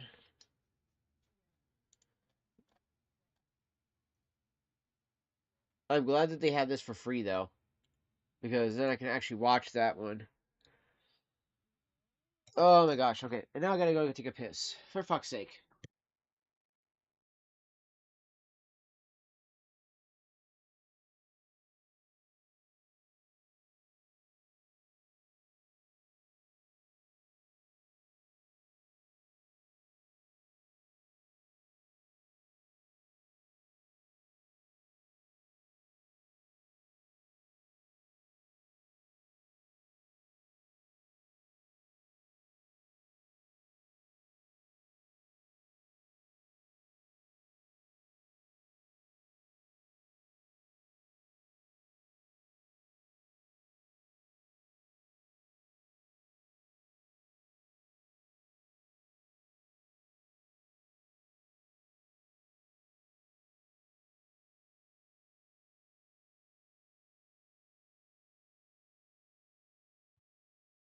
Dear Lord, chat. Good grief. My fucking throat. Everything, man. It's killing me right now. But yeah, I definitely want to check out the film, though. Definitely want to check out... Let me see if I can just open this up. Yeah. Okay. Boom. Cigars have been around for a long time. Producer and director Gerald Clyde's second interview, J.C. Newman and Habano Cigar Lounge, to go back in time in the history of cigars.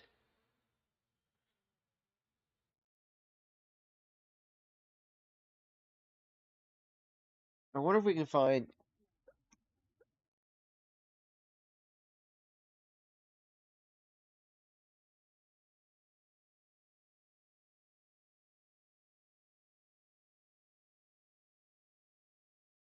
Yeah, the Father of the Flame. So...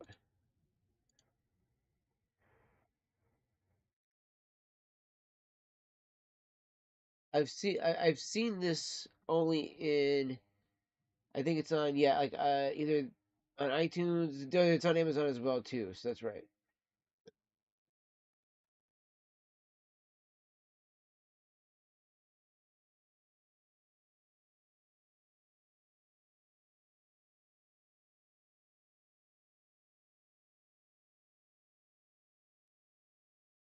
And then...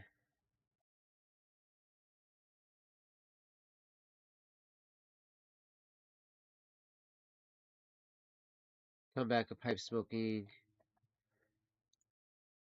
I guess it's... I wanted to say view all. I thought I was going to just drop a thing down here.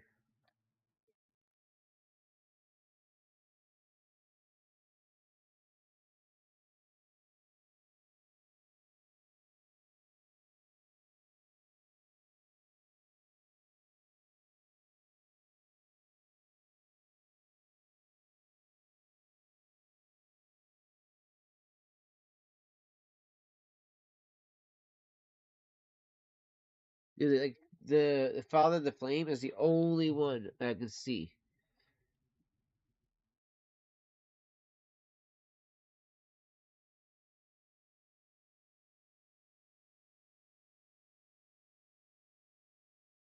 So let's go to this one. There's this one, the Come Back of Pipe Smoking.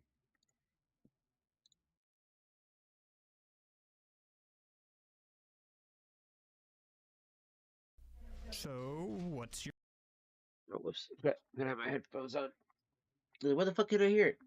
Your show about today? Oh, hey Tucker. Today's show is about pipes. Whoa, what kind of pipes are you talking So this is about? Connecticut No, Public Tucker, Podcast. not that kind of pipe. We're a family show. Good. So it's probably more about cross-link polyethylene pipes, right? They're really changing the face of do-it-yourself plumbing. But you really need to point out that the PEX joints should have either plastic compression fittings or brass connectors permanently sealed to the PEX. So, okay, that's a weird one. I'll have to check it out and see if I like that one. I'll do that off stream, though. A cigar smoker's journey to pipe smoking. Pipe smoking history. Astley Pipes at Tobacco Shop.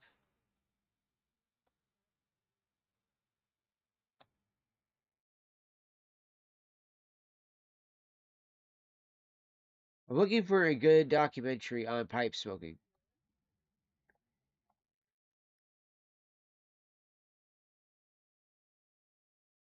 What if we just so pipe tobacco, right? What if we do it that way? The first one that fucking pops up is the Father of the Flame. Ah.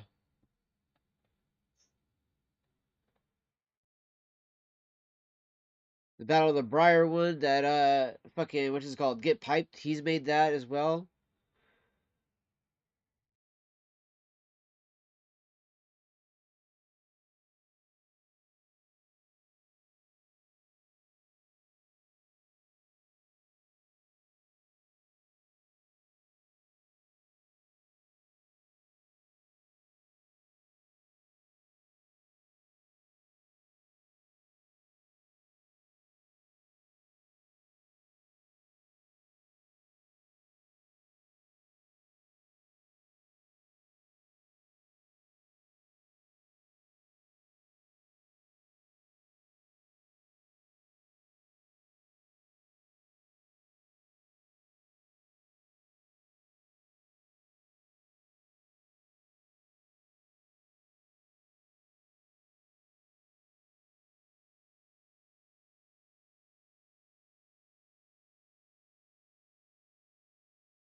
Honestly, chat. Also, let me know if you guys know of anything at all, because I can't find anything really.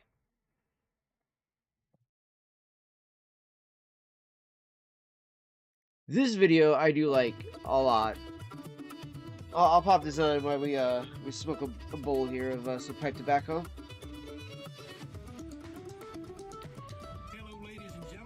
Let's go with let's see here. Go with my Peterson here. Peterson pipe. The manager of the Gatlinburg here in Gatlinburg, Tennessee. We're sitting out back behind the shop. It's raining just a little bit, but I think because I can't really taste much right now. We don't worry about a little rain. I've been wet before, and God willing, I'll be wet again. Yes, sir.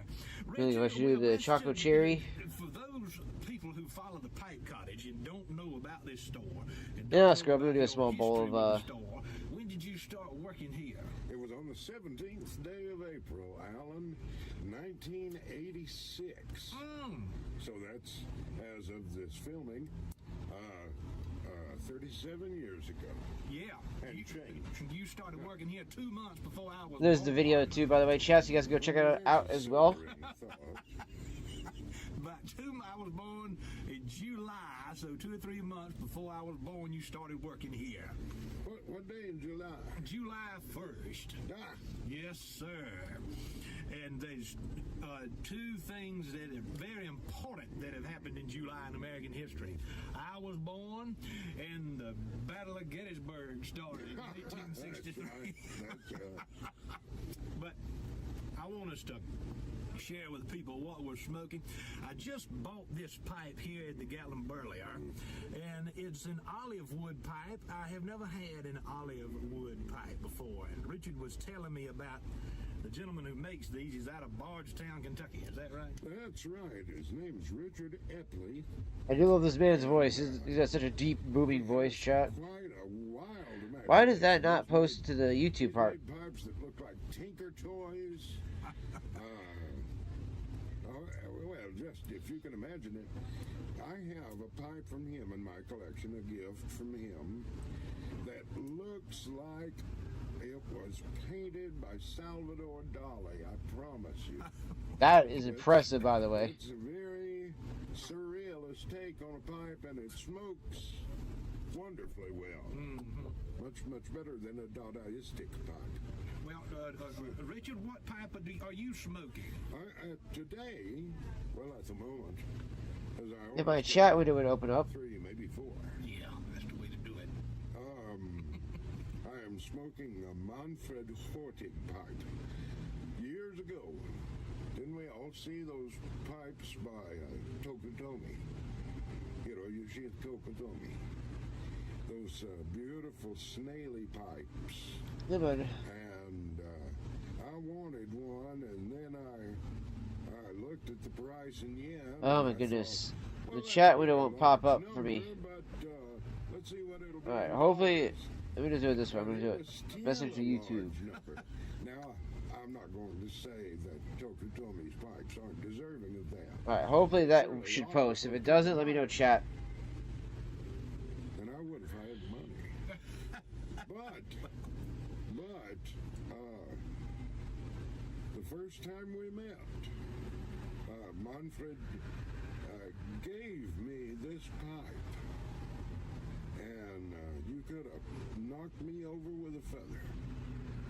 Well, I bet so. I'm not familiar with those pipes. I'm sure many of our viewers are.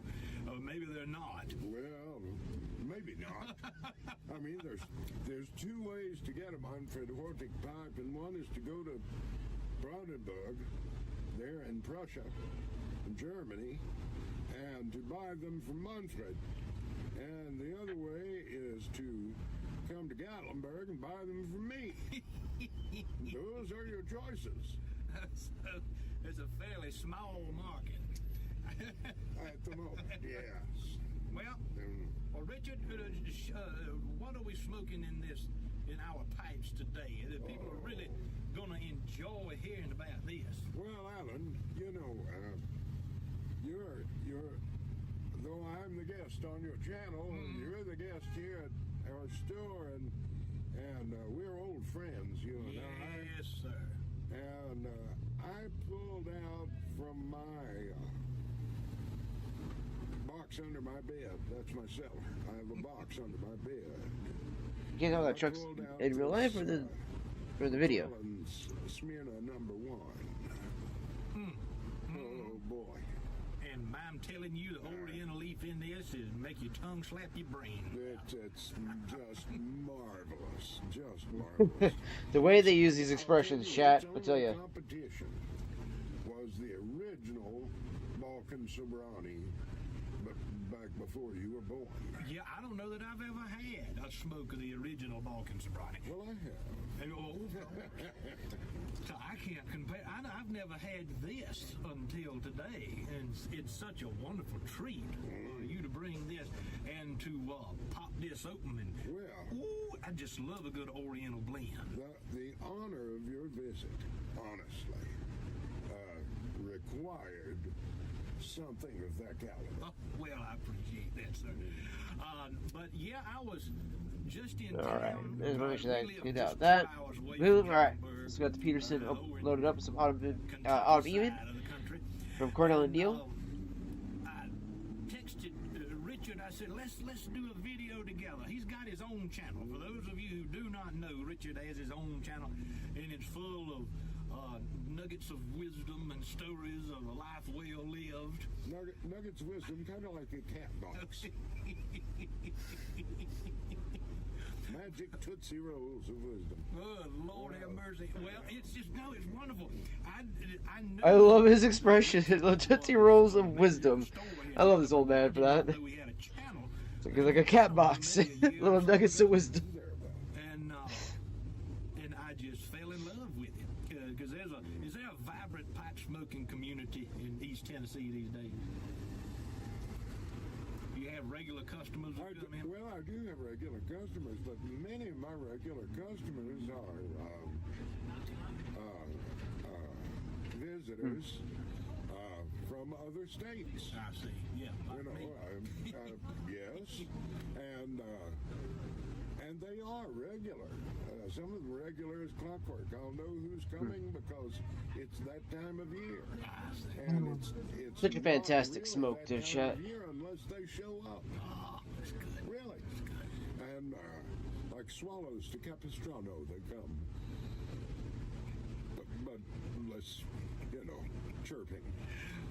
You know, Richard, you are a highly educated man. Just anybody can listen to you and tell that you are a cerebral personality. Well, yes. Yes. I'm not going to deny that. No, you don't need to. I have more fun laughing at my own jokes. Because that's amen, brother. Amen. Much of what it's added up to, it's not entirely all that it's added up to. You have been. Are you a native of East Tennessee? I am. I am. And so a lot of what you'll hear, I know some of my favorite videos that you've done are those where you're describing your family and pieces of life's wisdom that you learned from your family here in the mountains. The grunts that he does is hilarious. There's always been an infatuation among people in my family with this part of the world, but it's changed a lot even in my lifetime. The tourist industry is really wreaking havoc upon the natural landscape in this part of Tennessee, but it is a source of income. And I know that any time somebody tells me they're coming through Gatlinburg, if they're a pipe smoker, they know about this store. Well, yes. That's an honor to have to say something about a story like that, chat. I mean, honestly. This ground in these environs here in the mountains is so poor you can't hardly raise cane with a half a quart of whiskey. I've tried it. Well, I declare. But one of the topics really that I wanted to get your insight about was the mindfulness of pipe smoking, how pipe smoking lends itself to reflection and meditation. Because most of the time when I'm smoking a pipe, I'm not talking to anybody. I'm simply either on my front porch or in my study, maybe riding a horse, and just enjoying a moment of reflection and mindfulness. Do you have any? I mean, wouldn't you agree? Hey, I like to just smoke all day. I think yeah, I'd like to point out something. I think that they are correct with that, right? Yes, it does. It does lend, to all that. But there is something to be said if you're like myself and just like to smoke all day.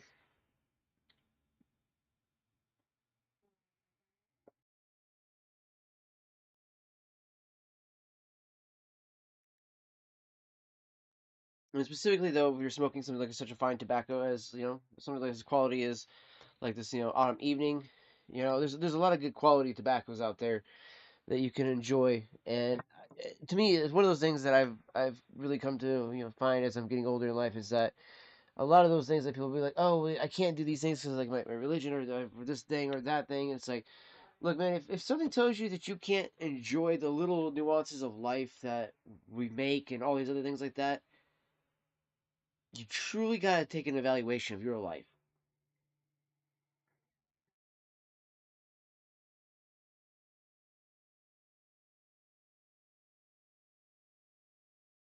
Because honestly,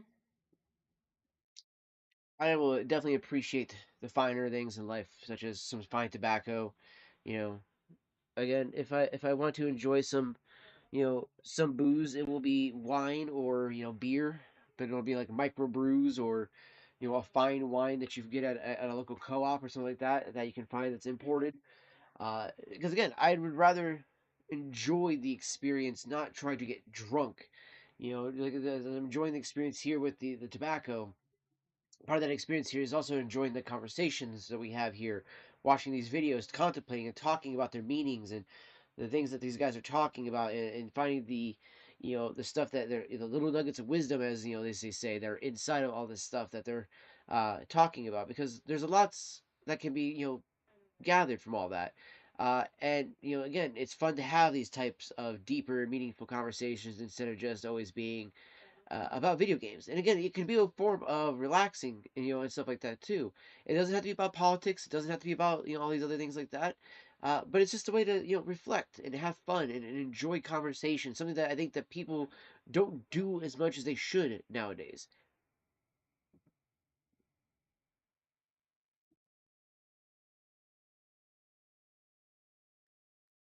More of the times, more often or not, people are more wanting to go and do all kinds of other things, but to actually sit down and enjoy each other's company and to actually have a good conversation while you're having a good smoke or have a good drink. These are things that I think are kind of lost on people because there's a small percentage of people that still do it, but not as much as it used to be as common practice. It used to be very common practice that every once in a while you just gather a group of people together. Go sit down, have a drink, have some smokes, whatever the case is.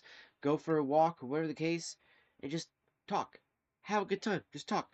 And that's what I look at these for, right? These streams are meant for us to have time for us to gather together, grab your pipes, grab your cigarettes, your cigars, your libations, and have us sit down and gather and let's talk.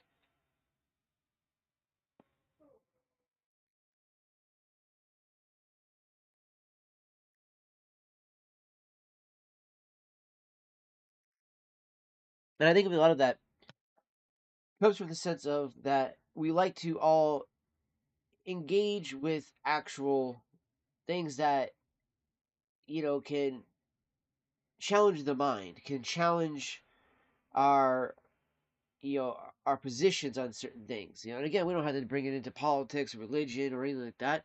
But maybe somebody says that they have a different opinion about how maybe somebody does one thing or the other, right? And you're trying to be like, no, no, no, no, I think my way is better, right? You can still challenge people to things on even something like that, okay? And even still, that is still room for your body or your mind to grow.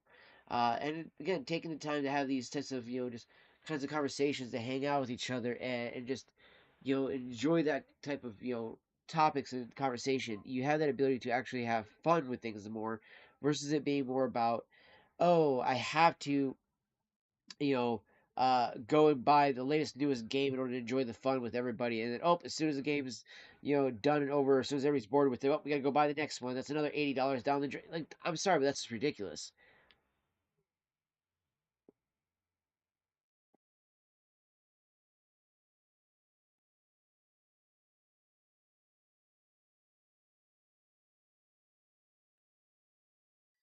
And before somebody says, well, what about pipe smoking? Isn't that an expensive thing? You can just go spend like 15, $25 on something like this. And about, I'd say, technically this is a little bit more expensive because I get it from the refuge, but like, even like the lanes 1Q, or even like technically you can get as much as this in the lane 1Q from like a local smoke shop and probably get, for like $8, you get 2 ounces. You'll be set for a week or two.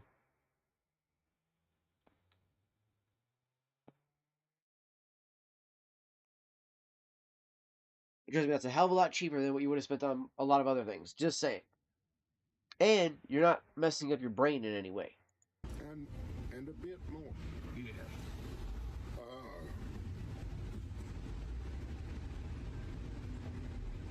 It is part of my life and an important part of my life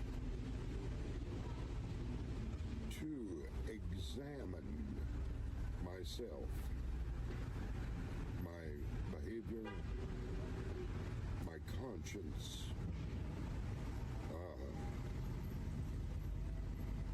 to know where I am failing in my life goal, and not to know where I'm succeeding. Yeah. But to know where I'm failing. Yeah. My successes are things I don't have to worry about. It's my failures I have to worry about. Absolutely, yes, sir. That's the same with all of us. I've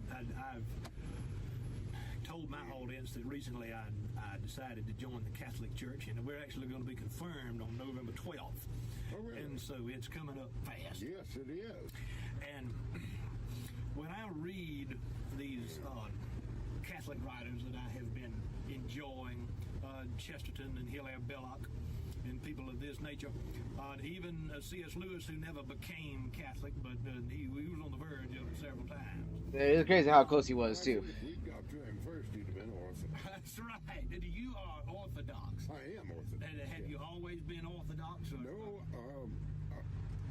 I'll tell you how that happened. I'd love to know. In the 6th grade, Some moisture out of my pipe here. Countryside, deeper into the countryside, and I wound up going to elementary school for the last 2 years because that elementary school ended with the 8th grade back then. And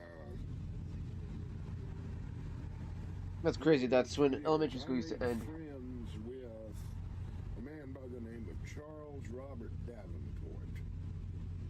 And I will never forget his name because of the great benefit that he was to me and even to my family as a whole. Here's how. He gave me someone to talk to that I felt I could trust in the milieu of going to a new school.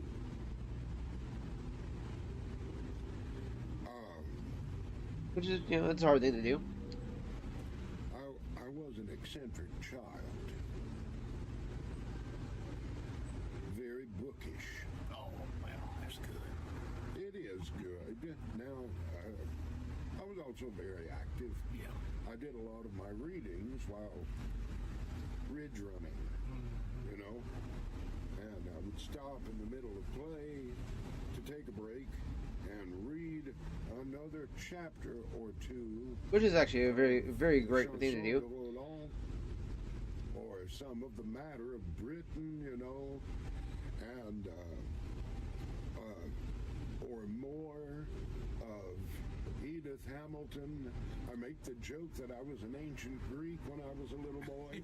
But I was also I like that. a paladin. I was also a member of the Knights of the Round Table. Those were my heroes. Yes, the moral imagination. And I am so glad that they were. Now, while I'm here, if you have boys, there was an Irish writer by the name of Padraig Colum, Padraic, Colum, Padraig Colum. And he wrote 2 books, The Odyssey for boys and The Iliad for boys. Buy those. I am curious to see how these are. Acquire them in some manner. And let your boys read them. Let the girls read them too if they will. But they are stories for boys. And it kind of softens some things that you want softened. Because there are things in the Odyssey and things in the Iliad with which children should not be burdened. Yes, that's a good way to put it. That is true. That is true. Well, but the other part is heroic. And it is important for every man, according to his calling in life, to be heroic. How does one become a saint, Alan? And the answer is to live a life of heroic virtue. Yeah, that's 100% true. And how are we to do that if we don't have examples set before us? It's almost as if you must go to literature to find these things. Both are good points. Both are very good points. It's always been the case that you go to the written word to find examples of this heroism that you're Well, that's about. Do you know, there was also in our school library, and I want you to know, I remember the name of every school librarian. Well, magic trick just fucking went from the core from the top to the bottom all of a sudden underneath that. That's a good mind. I couldn't do that if I tried. And I was homeschooled. Oh, that's a good line right there. I couldn't if I tried and I was homeschooled. Like, damn. Women were very, very, very important in my life. Oh, yes. I was hungry for books. And it's not that we didn't have books in our home. We did. But I was so hungry for books, I was devouring the books in the library as well.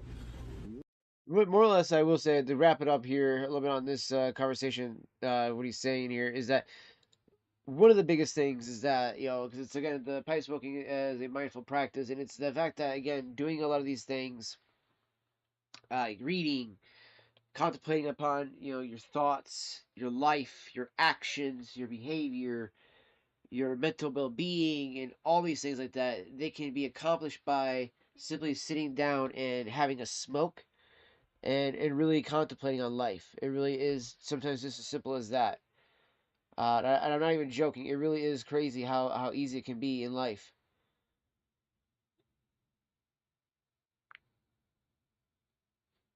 You know, and it's one of those things that honestly, like, I think the more and more we see as time has gone on with, you know, how much people are trying to, you know, especially nowadays, you know, find a little piece of solitude nowadays. They want their own little piece of solitude.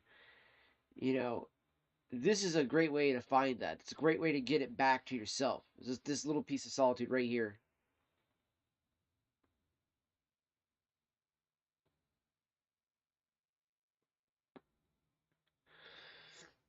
It's enjoyable. It's relaxing. It allows the mind to contemplate, to think strongly upon things, to reflect upon your behavior, and again, your mental well being. And are you going down the right path that you want to go down?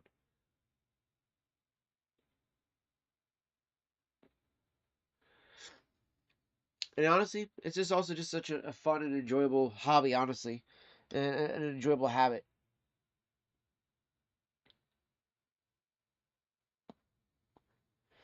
Like, I hate when people say, "Oh, you have such a bad habit." Like, really, this is a bad habit? I'm sure popping down all those painkillers and washing it down with that bottle of booze is totally a great habit compared to mine.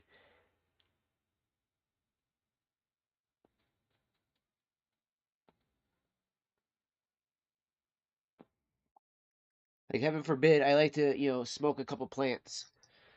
You know, I like the way those plants make me feel. I like the way the plants make my brain feel, and I like the way they make my soul and spirit feel. So what the fuck's wrong with that? I ask you. You know, truly. I think that they're all kind of misunderstood as well too. I think a lot of these plants are very misunderstood, and that the more people would understand them, the better they would actually have an understanding of actual true mindfulness and soulfulness, and truly be able to actually find what is missing inside of themselves as well too.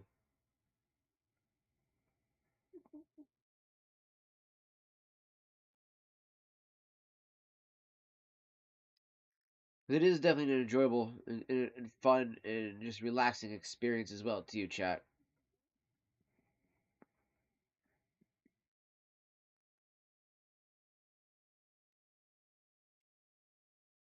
Ah, some good tobacco.